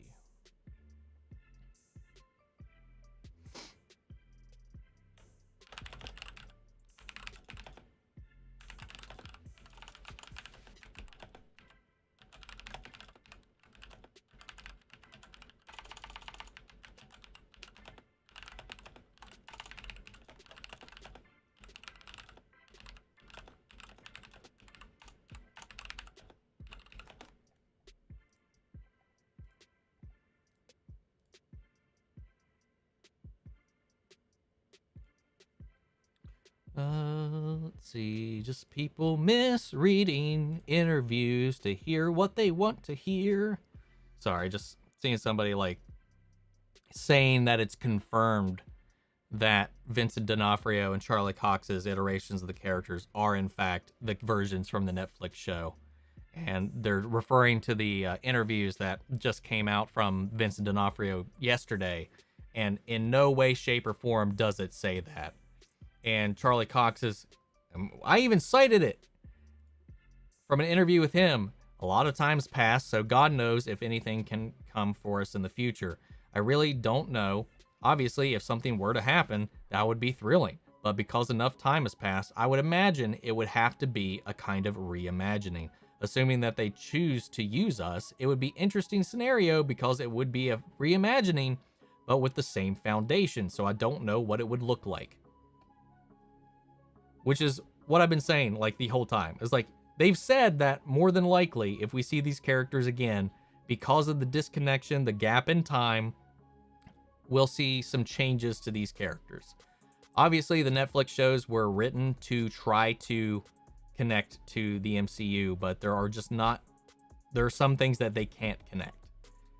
So as much as I would like it to be canon, and I'm not saying that it's not, I'm just saying we have no evidence at all that confirms they're the same characters. They might have similar pasts. Some things may have happened similarly, but there's nothing that tells us that they're the same. Even like Vincent D'Onofrio said he doesn't know in that interview that he just uses his own knowledge from season 3 to inform on his character's current state of mind. And then he says also that they are definitely built differently because this Kingpin is stronger and can take more damage. So we just don't know, and people are acting like it's confirmed and are trying to call me out for saying for doubting it. And I'm just like, you have nothing. And then I even like posted that quote from Charlie Cox, and they were saying it would be a reimagining with the sound foundation since a lot of time has passed. He's literally saying that the Daredevil show is canon, but his character would be in a different part of his life, being this far in the future. That's not at all what he said. He's literally putting words in their mouths just because he wants to hear what he wants to hear. God damn it, man. Some people. Sorry. Sometimes some comments I just go down a rabbit hole on, and I definitely shouldn't. Going to sleep now. Merry Christmas. Merry Christmas, Kazi. Thanks for stopping in. Just for a hypothetical, if Grant Gustin ever joined the MCU, who should he play? Or who could I see him playing? An adult Speed.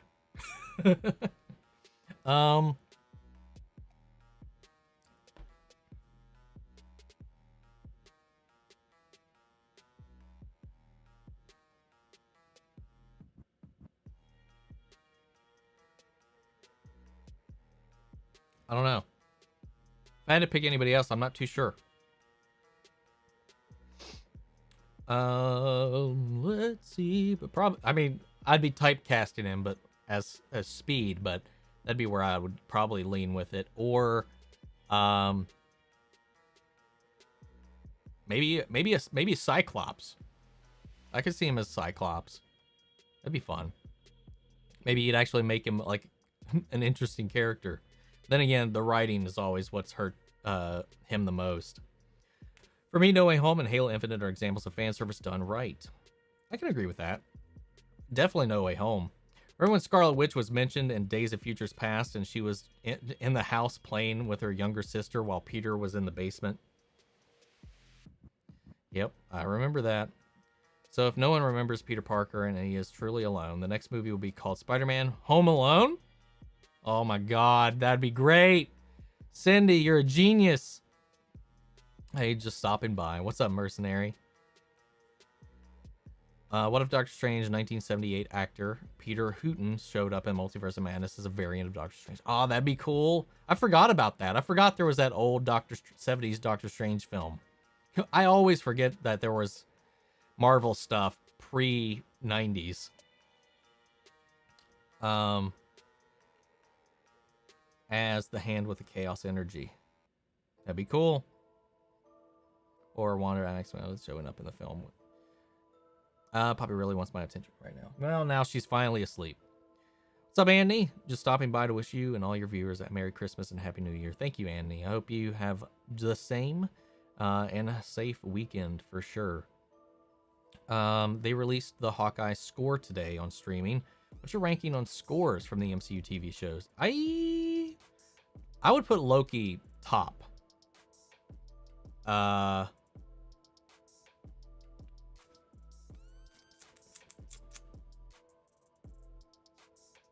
Loki would definitely be top.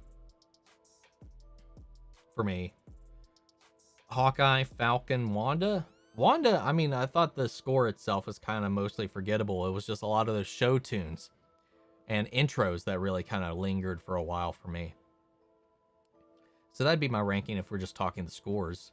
I like the part when May and Happy broke up, and in the background you could hear Peter and MJ saying, "Oh God," and they opened the door. It killed me as part of the guy leaped towards Peter and eat shit. Yeah. Sending a Merry Christmas. Oh, thank you, Justine. Sending one right back at you. Enjoyed Hawkeye, and it's also second favorite, with WandaVision being my first. Can't believe by Christmas Day, Spider-Man No Way Home will cross $1 billion. It's currently at 876. Holy shit, really? Oh my gosh. I believed it would make a shit ton of money. I didn't think it would actually, because of everything, cross the $1 billion mark. I know the title is Spider-Man Freshman Year, but do you think we should see a bit of Peter's future as well as introducing him to MJ and Ned?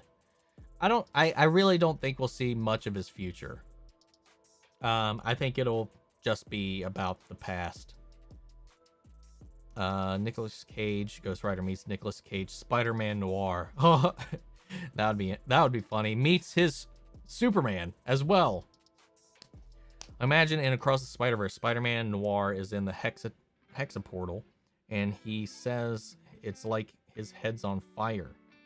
Like, that is the most subtle way to say he's played Ghost Rider. Yeah, I could see that. That'd be a fun little handle. What do you think of how Disney handled Kingpin? I thought they made him awful. I thought they did just fine. There's nothing. I have no qualms with how they handled the Kingpin whatsoever. I mean, what bothered you personally? I'd love to know what bothered you about how he was handled. I thought he was this, aside from being much more of a monster, that he was pretty much the same character for the most part, with some minor tweaks. Lost my place. Witcher was awesome. Witcher was indeed awesome. If you haven't seen my reactions, I've got them all up right now. Finale just dropped this morning. The Eternals using the Unimind to amplify their powers at Shang-Chi with the 10 Rings versus Scarlet Witch, Doctor Strange, Endgame Thor, and Captain Marvel. Scarlet Witch, Doctor Strange, Endgame Thor, and Captain Marvel would raffle stomp Shang-Chi and the Eternals. Sorry, Shang-Chi and the Eternals. I would pick Grant Gustin for Gambit. Ooh. That's not a bad choice. That's definitely not a bad choice. Always thought Ezra Miller could play an adult Speed and Grant Gustin as Wiccan. I could see that. That would be funny to have them be twins and then be played by two Flash actors. I think that would be a fun little thing to do. Yes, the needle arrow. That was sick. Happy Xmas. Thank you, Gary. Right back at you. Even though I wasn't big on certain things of the MCU Spider-Man's home trilogy as a whole, it's nice to see that this Spidey got a consistent trilogy. I agree. He has the hair for it. He does have the hair for Gambit. You think Val could appear in She-Hulk and recruit Abominations?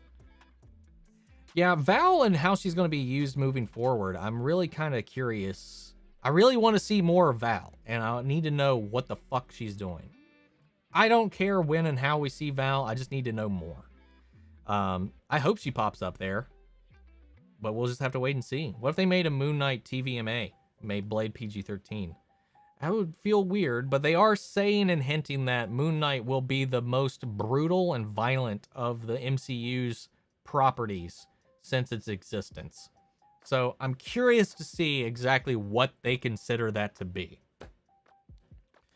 It's 10:33 p.m. right now, so happy Xmas, Michael. Thank you, SJ. I hope you have a good night and a good Christmas. It is currently 5:36 for me, so you're 5 hours ahead, my guy. Where do you want to see Yelena next? Besides everything, obviously. I was going to make an inappropriate comment, but I'll leave that to myself. Where would make sense? See, no, I don't know that would make sense.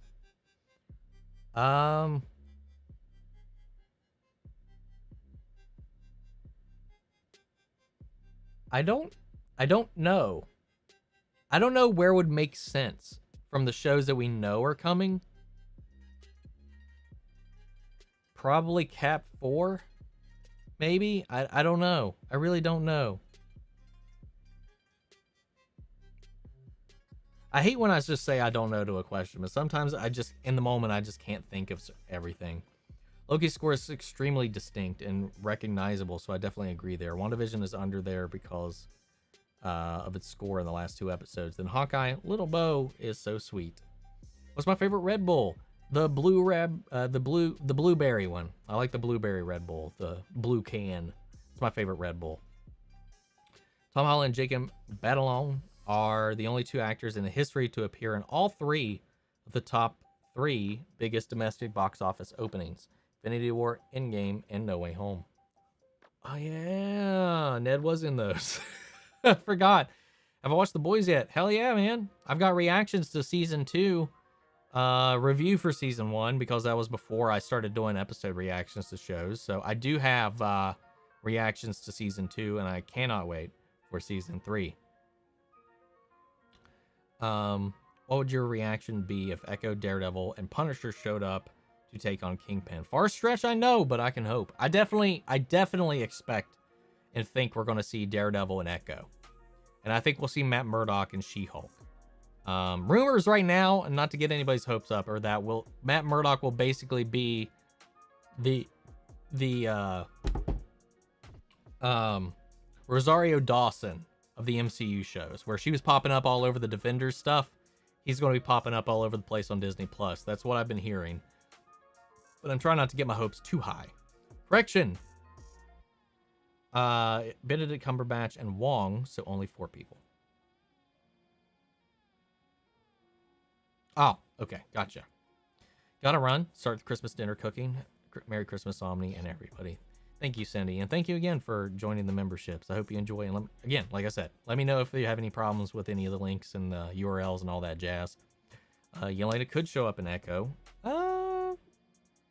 She could. I don't feel like she's very integral to that story, is the only reason I would kind of doubt her making an appearance there. How lewd. That's just how I am sometimes, you know. What's up, Riffy? You think Kate will give the idea of Clint to recruit the new Avengers, ultimately to assemble the young Avengers? That would definitely be a very Kate Bishop thing to do.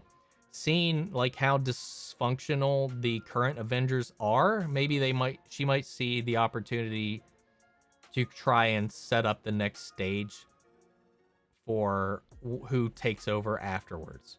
So I could definitely see her at least instigating that conversation. We'll say goodnight and have a good stream. Hope all your loved ones are well too. Thank you, SJ. Have a good night.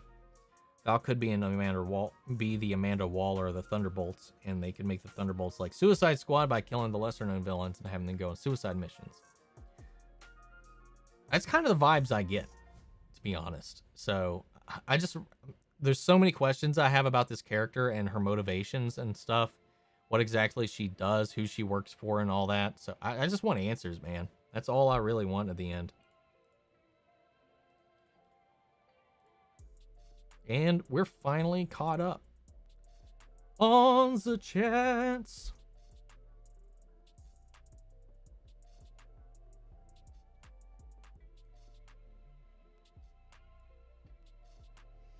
Let's see. I'm going to go through my notes and see if there's anything that we haven't actually talked about yet. So, I think a popular thing right now, obviously, is everybody, since the movie came out, has been talking about Andrew wanting Andrew to get his own 3rd movie. He is the only one of them to not actually have a trilogy. I would hope that's the case. So there are some ties that I started to kind of put together in my own head.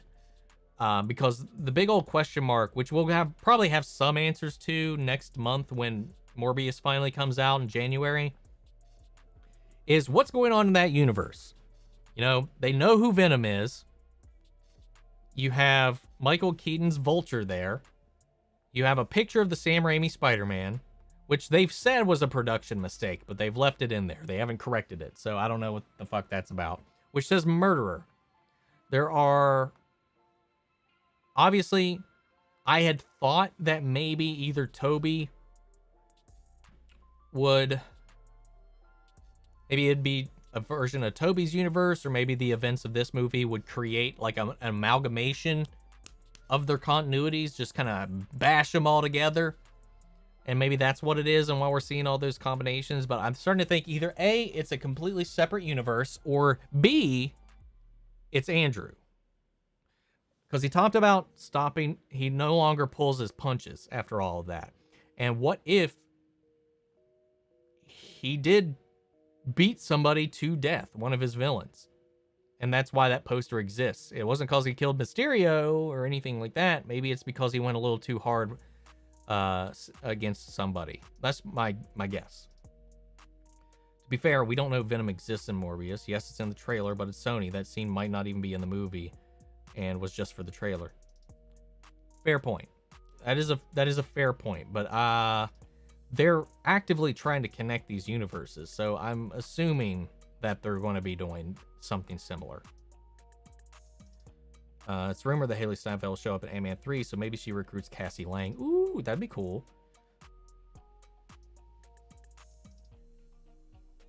The Hulk, Rhino, Venom, and Bane from Arkham Knights versus One Punch Man. One Punch Man. Just because he's a cartoon character whose literal magic power is killing people in one punch. It's like putting Bugs Bunny up against them. You know, cartoon logic has to factor in, which is ridiculous. Strange, the multiverse is a concept which you know frighteningly little fans. That's why we speculate. Exactly. I'd like to see a Young Avengers with Clint Barton being the Nick Fury and the Young Avengers. That'd be cool. I'll try the Blu-ray one. It's the only one that I haven't had yet. I haven't had the green one. I think, is it lime? Is it a lime one, or is it something else? Or kiwi? I haven't had that one. I think that's the only Red Bull flavor I haven't tried. I'm not a huge fan of all of them. I like the standard Red Bull flavor, and I like the blueberry one, which is my favorite. The two South Park post-COVID specials are fantastic. There's more than one? I thought there was just one post-COVID special. I haven't watched it yet. I still can't believe Sam Jackson is 73. Jeez, I didn't know he was 73. Damn. He's a lot older than he's definitely a lot older than he looks. Riot with Batman or Carnage with Red Hood. Toxin with Joker. Who would win? Probably Carnage with Red Hood. Second favorite scene in the whole movie was still probably the Matt Murdock scene. That scene made me tear up whenever he popped up. One little note thing that didn't really get a huge call out, but you notice it when you're watching the movie. You notice, and it kind of like harkens to like YouTube fame and stuff like that at times, like when like a channel just kind of blows up because of one specific thing. Like how a lot of channels grew and blossomed just speculating on Endgame. Just how the Bugle, like Jay Jonah in this timeline's Bugle went from being a green screen in his loft, in his crappy apartment with him not wearing pants. And then he got that video to expose Peter Parker's identity. And next thing you know, he's got his own studio. He's got people working for him. He's got his own social media presence. He's got Betty Brant working for him. Like, he's got a whole media corporation built out of it, all because he was the guy that broke the Spider-Man story. I like that little thing. He had a birthday yesterday, I believe.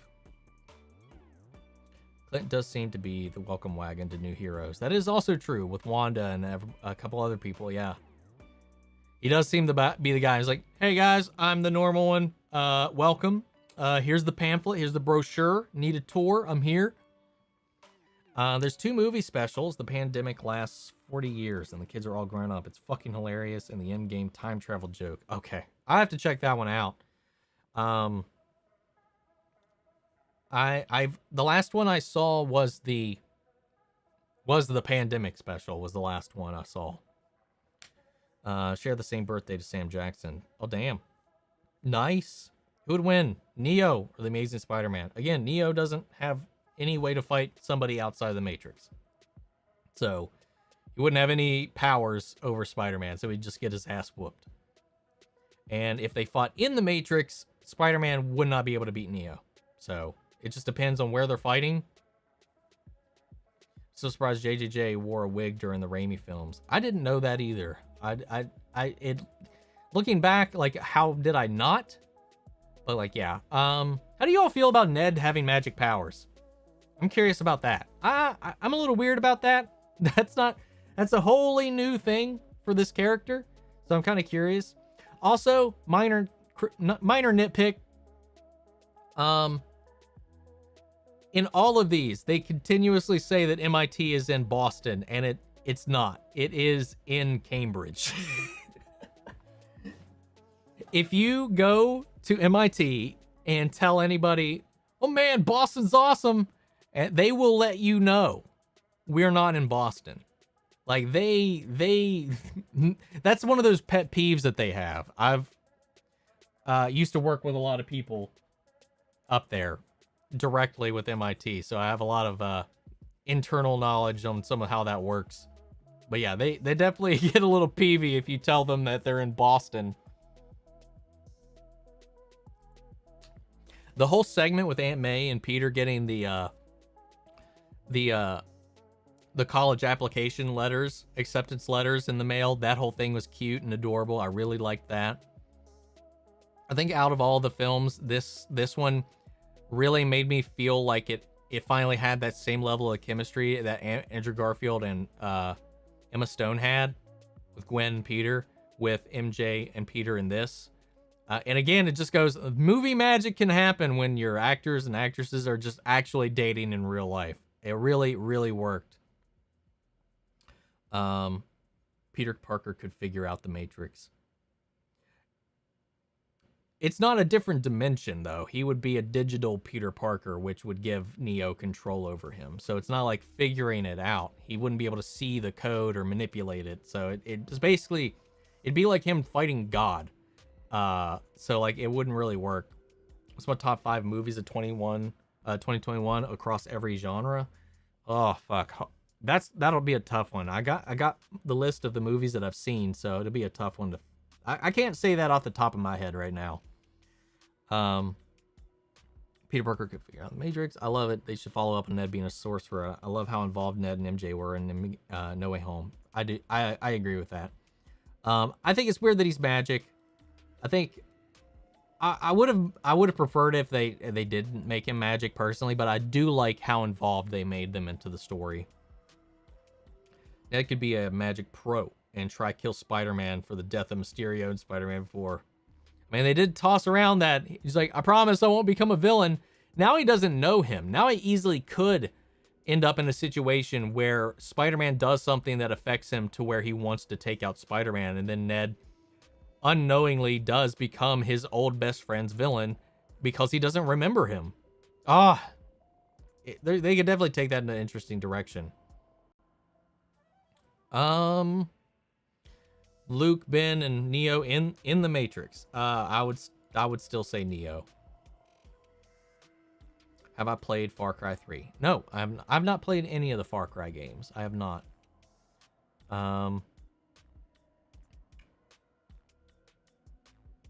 Let's see. Bridge fight, nanobots, nanites, courtesy of Ray Palmer.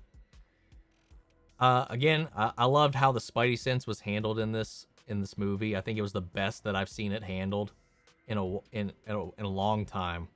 I really loved the way they actually finally leaned into it, because it kind of seemed like they were afraid to even reference it in the last 2 films, but they leaned into it really hard in this one, and I loved it.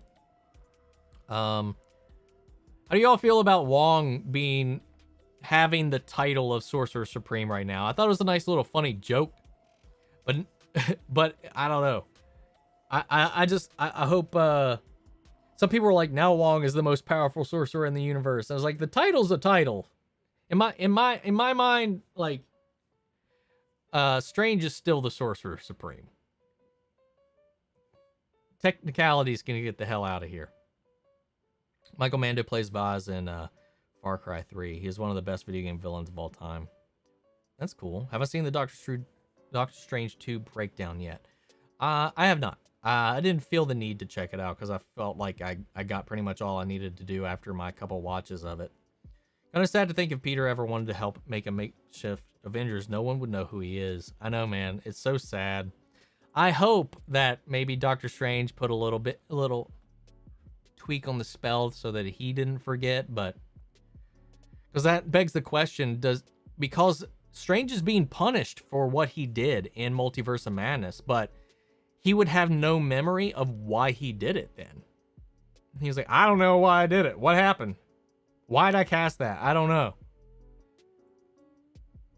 Pitch idea. Kate and Yelena travel across America, get rid of street-level crime, and when they meet back up, and the LARPer is led by Jack and his sword. On guard! That'd be a fun little idea for a fun little skit. Maybe Strange earns the title Sorcerer Supreme back in Multiverse of Madness. Wong is a badass, but I hope he's not killed off by Evil Strange.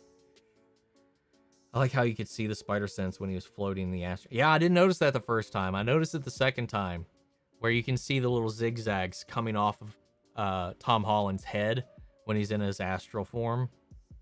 Look up, have you ever heard the definition of insanity speech by Voss? And if you think it's good, he's good in Better Call Saul. You haven't seen nothing yet. I have not. Did you see the Minotaur in the Sanctum training room? No, I did miss that. I don't recall that. I mean, I don't think that's a huge revelation, at least, but that's cool, though. We got Minotaurs in the world. I like how they explained how Electro looks different and how his energy is different, which plays off of knowledge we learned in What If. So I like that little nod to that. Each multiverse has its own components, materials, its own energy and vibrance. Like in The Flash, every multiverse, every universe has a different frequency on which it vibrates on. So that new energy is why it was a different color. When we first see him, he was blue, and then he absorbed this new energy. This new energy formed a new body for him. I like how they explained it. I liked all of that. The whole fight with Spider-Man and Strange was also really good, and I like how they played into Spider-Man's strengths of math and figuring out the mirror universe and all that stuff. That was fun. Let's see. I'm something of a scientist myself. I was like talking about the memes. I'm just going through my notes here. Did everyone forget Peter Parker was Spider-Man? Did everybody forget that Peter Parker exists? According to the movie, everybody forgot Peter Parker exists.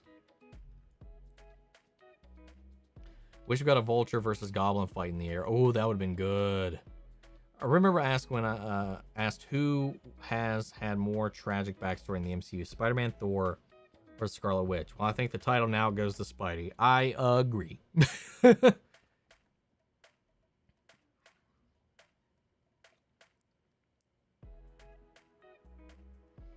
And the fight, I love the fight between Spidey and Goblin. That was brutal. That was fun. Great payoff to that build up and that speech from him that rallied the other villains. That was awesome. I like that whole sequence. I know some people were like iffy and kind of confused on Sandman's logic. He's very untrusting. We know that of his character. He's very untrusting. He helps Peter initially because of two reasons. He initially mistakes him for Toby. You could hear in his voice when he learned he's not Toby, he got very defensive really quick. And then he was like, he was talking with Spider-Man, they were talking with Electro, and then he sees Spider-Man zap Electro, and from his perspective, he doesn't know what the fuck just happened. He thought he just killed him. You heard him be like, what did you just do? And then he gets sucked back as well. So in that moment, he's, again, feels kind of betrayed. So he's still shaky on trusting the Spider-Man at all. He doesn't trust any of the other villains, let alone their own personal motivations. And he just wants to get back to his daughter. So his turn towards the end isn't to help Electro. It isn't to help Goblin. It isn't to help anybody else. He's fighting Spider-Man because he just, one, doesn't trust him. And two, at this point, It's just taking him so long to get back to his daughter. He's just trying to get that box. So I get it. It made perfect sense to me. I know a lot of people had some issues kind of breaking it down. Like why he just turned into a villain again. And he wasn't. He was just trying to go home. I really want Tobey and Andrew to do a Spider-Man movie together. Maybe Venom and Tobey would end up in his universe. That'd be cool. Thank you, Jenna, for coming to the membership, joining the champion tier. Thank you, Jenna. I really appreciate that. Merry Christmas. Do you think Doctor Strange 2 will be so much less of a horror film because Scott Derrickson left? Or do you think the trailer made it seem like, what is the next horror film I want to see in the MCU? Blade. Blade. Let's do a Blade in the MCU. But make it a horror film. Which I doubt is what it's going to be. But I'd like to see that. Or Ghost Rider even could be a good horror film in the MCU. But I don't know. I don't know the reasons why Scott Derrickson left. I really don't. Might be a tad bit weird, but do you think Clint's daughter could be a little jealous of Kate, another daughter figure to Clint? I thought about that, to be honest. Like with their relationship and all that, and with Kate now moving into their home, I was like, you're gonna have some weird sibling dynamics and stuff like that could come out of that. That was something that I thought, especially since it was something he just kind of did on a whim. I don't know. I could definitely see that. I can definitely see that being putting some tension between them both. He even said, "I don't trust you. I don't know you," and he went for a punch and gets vaporized across the state. Exactly. I think with Multiverse of Madness, we might get the reverse of House of M story with Wanda saying, "Let there be mutants." There's a rumor we might get Deadpool in Multiverse of Madness. I've heard that rumor. So we'll just see. We'll just see. I don't know what it is, but Hawkeye was a disappointment for me, especially that finale. Too many plot lines, too close up with satisfaction. To close up with satisfaction. We've talked about it a little bit. I'm on the opposite end of that. I thought it brought everything together quite satisfactory to me. There's a couple things it obviously didn't answer, like why did they want the watch? That's the only thing that's left open at the end of the series that I feel like they could have addressed, but it's not important to me. I thought it was just fine. They did say, what if Marvel Zombies was just a taste?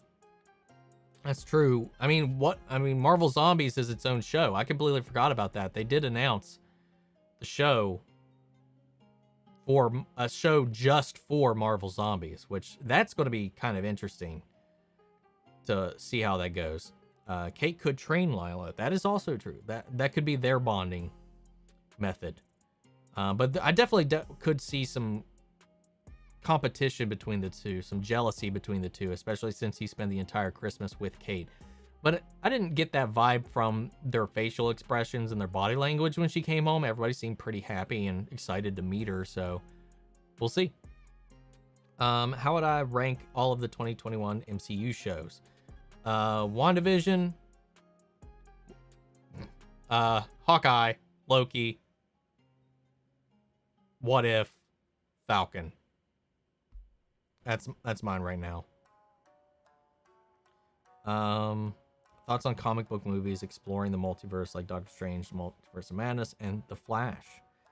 I mean, I don't know what else I could say other than I'm excited. I love exploring the multiverse. I love stuff like that. Thing is, people are like, oh, they beat them to the punch. They beat DC to the punch, or people like that. I was like, I'm sorry, but the Flash show in the Arrowverse has been doing it for the last 9 years. And they've done it better than I think any of them have really kind of handled it so far, in my opinion. And those shows have crossed over with the films already. So it's like, it's not like they're disconnected, but the MCU is definitely doing it on a much higher budget scale and taking their time with it. And I think it's going to be fun. I still have my fears that the Flash movie is going to be rushed and clunky. I want to see it so badly, but I'm so worried about it, how they're going to actually execute it. Don't Look Up just dropped on Netflix. I don't know what that is. Morius, though, with the Spider-Man thing on the wall in Adrian Toombs at the end of the trailer, but they said that that was a mistake and it was supposed to be Tom's Spider-Man, but it's Toby's PS4 skin. Yeah, I have no idea what's going on in Morbius, man. A lot of chicanery that I think is happening to keep us on our toes and unspoiled for what it's actually going to be. Hope Yelena gets to meet Clint's family somewhere in the future and realize that Nathaniel is named after Natasha. It'd be a cute moment. I really would have liked to have had her come home with him as well. That would have been cool, but she definitely probably had to figure out her own shit since she betrayed her orders. So that's probably takes a little bit of a priority at that point. After the Loki finale, people said the multiverse stuff lost them. Yet they were super stoked for Spider-Man. People just want to be contrarian when they want to be contrarian, man. That's just the internet these days. I'm really getting scared of Tom Holland's quotes lately about passing down the torch to other Spideys, even though he should have more length in the MCU. Same. Don't Look Up as a movie, just IMDb it. Massive cast. I'll see if I can look into it. The name sounds familiar. I just can't put like any faces or trailers to it. Anything else? We talked about the magic thing, about Andrew talking about magic. I clarified that earlier. Their introduction was also kind of fun with them like being tested by MJ and stuff.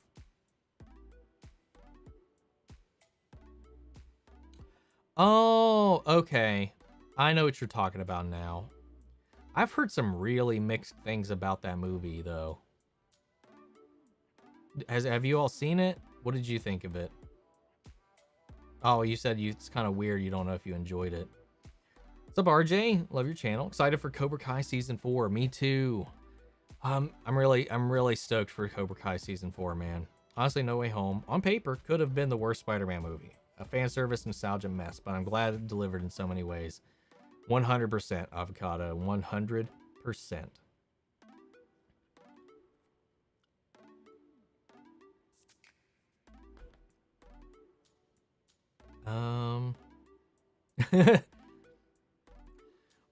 Whenever Andrew and Toby appeared and they were kind of giving their speeches to Tom, I gave them like these little monikers or whatever. I was like, Andrew the Broken and Toby the Sage.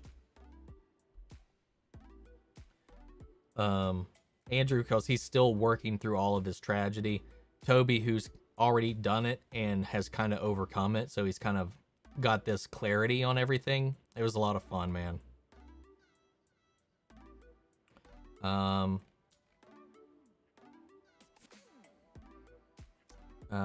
Losing heart, persistence, you know, Uncle Ben, blah blah, science cures for the villains. The cool youth pastor line also got me. When I was like, you got your suit, or you going into battle dressed as a cool youth pastor? I love that. And he's like, it's like, let's go cure some ass. Oh, and then them talking about their villains. Oh, that was such a good moment. He's like, electric eels, cracking backs. I was like, when Sandman and Electro were talking about how they were created, and he was like, I fell into a vat of eels. And he was like, I fell out of the super collider. He's like, we gotta be careful where you fall, I guess. I was like, what the fuck is this? It's some great fucking banner. And then them talking about like how they always wanted brothers, them talking about how their web fluid situations work, and then poking fun at how the weird thoughts and questions that come from Toby's body producing them, how they fought aliens and Andrew's just fought a Russian in a rhino costume, and then he's like, I'm so lame, you guys are so much cooler than me, and he's like, no, you're amazing. Like, I loved all of that shit, man. I ate it up. Otto being on their side at the end was fun. They're struggling to work together was fun. Also, there's still a huge plot hole in the movie because Electro does not know who Peter is, and he doesn't know who Spider-Man is until the third act of the movie. He even like mentions it. He's like, when he finally that's the first time he's seen Spider-Man without his mask, was in the fight on the Liberty Tower. He's like, man, I thought you were going to be black. And Andrew's just like, I'm sorry. Oh, such a great moment. But yeah, I was like, it doesn't make sense why Electro is here other than redemption and fan service, because he, at no point, he died before he ever learned who Peter was. So that's the only like plot hole that I could recall from the movie. Initially, I thought the Venom thing was going to be a plot hole, but I remembered that they added that line that the symbiotes have a multiversal hive mind. So as long as one of the Venoms on another universe knows of Peter Parker, they all do. So that works at least. Gotta head out. Hope you have a great Christmas. Can't wait for Cobra Kai next week. Same, man. Take care. Have a good and awesome weekend.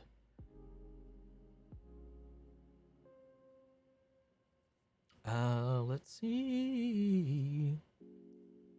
There's a rumor before Scott Derrickson left that Nightmare was the villain and people wanted Mark Hamill to play him, and it almost happened. Now Raimi's here and people are saying Mephisto is the guy. I still doubt that we'll see Mephisto on the screen, but who knows at this point. But no one knows who's going to play him, but I kind of want the voice of Rick from Rick and Morty to play Mephisto. Oh, God. I would just hear Rick more than likely. Webblock. Yes. Favorite cameo in the movie? I mean, Matt Murdock. I knew, like, in my soul, the Spider-Men were going to show up. I was praying and hoping Matt Murdock would show up, and he did. So that was my favorite cameo in the movie. Favorite parts from No Way Home is the scenes where all the three Spider-Man, it was just so special. I was 15 years old when Spider-Man 2002 came out. Yeah, I 100% feel you there. I think I was 14 when that came out. So yeah, I definitely loved all of those moments. You're in the Avengers? That's great. What is that? Yeah, that little bit. I'm pretty sure I got that in my notes too. Oh yeah, and they stop mid-fight trying to figure out how to work together, and they're trying to label each other, and Andrew just disgruntledly accepts being Spider-Man number 3.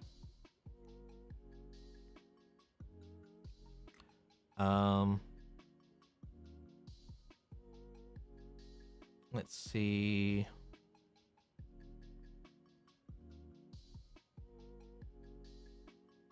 Yeah, I think that's pretty much it. I was a little disappointed by Eddie's involvement. I was hoping for more from that than just him dropping some goo into this universe. Slightly bothered by that, but it was whatever. Let's see, another great moment. Okay, I read that. I loved when Andrew was cracking Toby's back. My friend said it looks like they were just humping. That instantly made me think of Spider-Man twerking on the lamp pole. Oh God. Toby thought Andrew was teasing him, that he was just another line. That slayed me. Their entire dynamic was pure joy. I really hope that when this releases on DVD or whatever, that there's like a, deleted scenes, blooper reel, stuff like that, because that's got to be a lot of fun.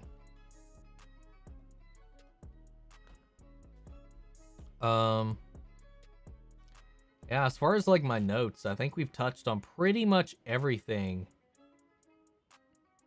worth talking about from the film.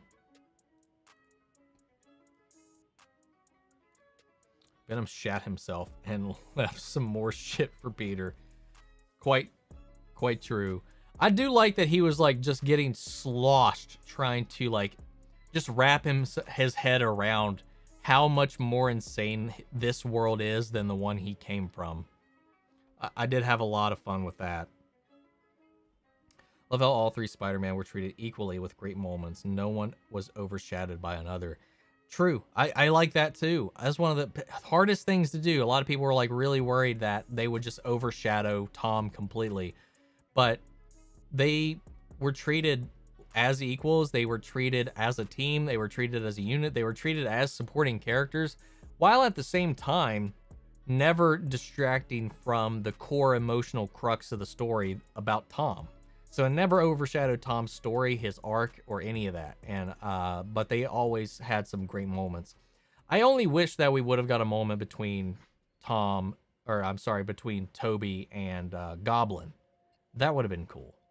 But we did get a nice, beautiful moment between Otto and Toby, just where he's like, you've grown up so much.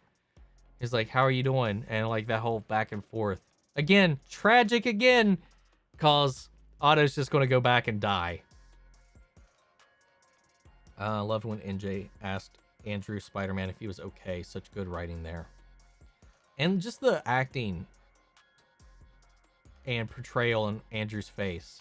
Like, you could just see that he's been pondering that moment in his life, that failure, so much in every moment, and that how much even though it doesn't change what happened on his Earth, that he was able to do what he failed to do for somebody else. And I like that a lot.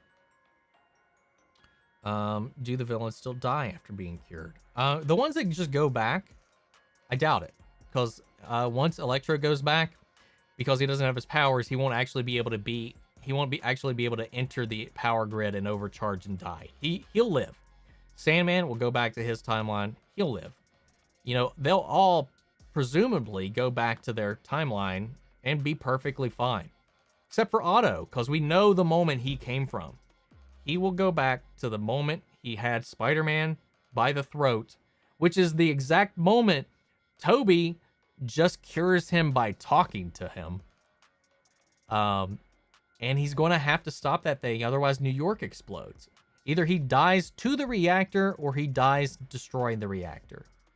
That's all there is about it. Like, I can't think of an out for him to survive out of them all, which sucks. It's sad. I feel so bad for him, man. But he had some really great moments and arcs in this movie. Watch the first 15 minutes of Don't Look Up. So far, I think it's hilarious.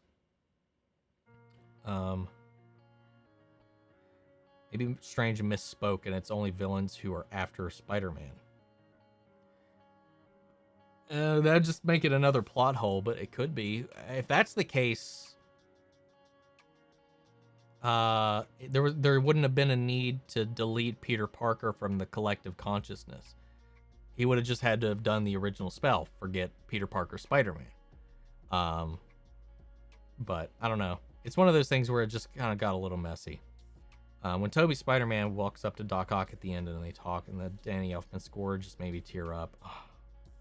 So many, like I said, so many great callbacks and moments in this. Excited for Superman and Lois season 2. Hell yeah. Can't wait.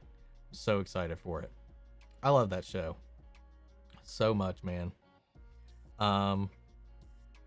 Yeah. Where are we at? 2 hours, 14 minutes? We've been doing pretty good. Yeah, I don't want your attention. I know you want mine. But I'm glad we actually got to have a fairly decent turnout for the stream, at least, to talk about some stuff. I know I took longer than most channels to actually talk about the spoilers, but I tried to give it a little more time than some people seem to have resist that temptation to just, you know, stuff the algorithm with Spider-Man content because that's what's going on. No disrespect to anybody. What's my take on season 2 of The Witcher? I really enjoyed it. I mean, if you want my full take, you can watch my reactions. I've got the entire seasons up on the channel right now of me reacting and reviewing each episode. I had a lot of fun with it. A little confusing at times, but I had a blast watching it. We now have a movie with Tom Hardy, Eddie Brock, Venom meeting Tom Holland, Spider-Man. With no Tom Hardy. Yeah, that's true. And when Venom left saying, no, I just got here. No, not again. No. More great lines, but it's true. They just got there and now they're gone. Yeah, when all three Spider-Man meeting past iterations of the same characters we usually meet. Batman. I'd like to see the multiple Batmans. I know we're getting multiple Batmans in the Flash movie. We're getting multiple Flashes in the Flash movie, but I don't know that they're going to actually interact. We know that the Flashes interact. We know that multiple Barry Allens interact, but I don't know if the Batmen are actually going to interact with each other. But I'd like to see a Batman movie where a bunch of Batman team up. That would be my thing. Superman would be cool and fun and all, but I would prefer a Batman crossover like that. You think they could use this plot point to introduce Harry Osborn and possibly Gwen Stacy? I think it's possible, but I'm pretty sure they at least alluded that there's not a Harry Osborn in this timeline. But I would like to see maybe him meet a Gwen, maybe a Mary Jane. Maybe he meets a Felicity Jones in this world and we go that different direction. Or he just re-meets Mary Jane, which would just kind of be a little creepy, to be honest, because he's going to know all the things about her. While she knows absolutely nothing about him if they try to reopen that romance. But I think they did a pretty strong, hard, we need to let them go kind of thing. Or he meets a Mary Jane Watson and moves on from there. I don't know. I'm not too sure. But I'd be fine not having a Harry Osborn. Since they would have to I mean, it would just be a guy named Harry. It wouldn't be Harry because he wouldn't have the resources, the legacy, the ties that eventually build that relationship out.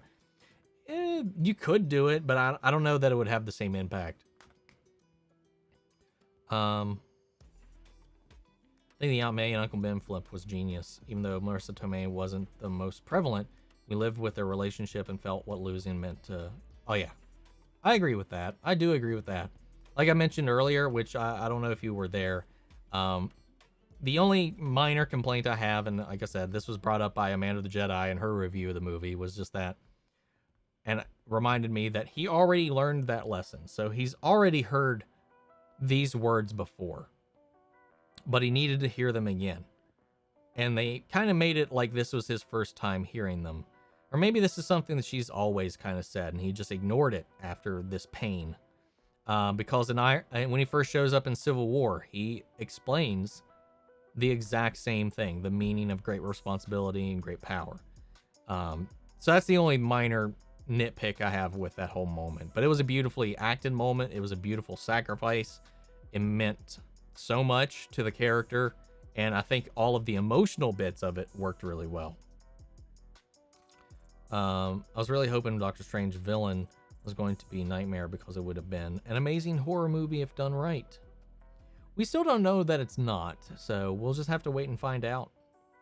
The Flash and Spider-Man are the multiversal superheroes of their multiverses / studios. So true. So true. Do you want the Amazing Spider-Man universe to say the same one as the Venomverse? Yes. I do want those to just put those together. Just smoosh them together. Please. I would like that. Amazing Spider-Man's 2 suit needs to be in the Amazing Spider-Man, or in the Spider-Man PS4 or Spider-Man 2, or I will riot. Is it not?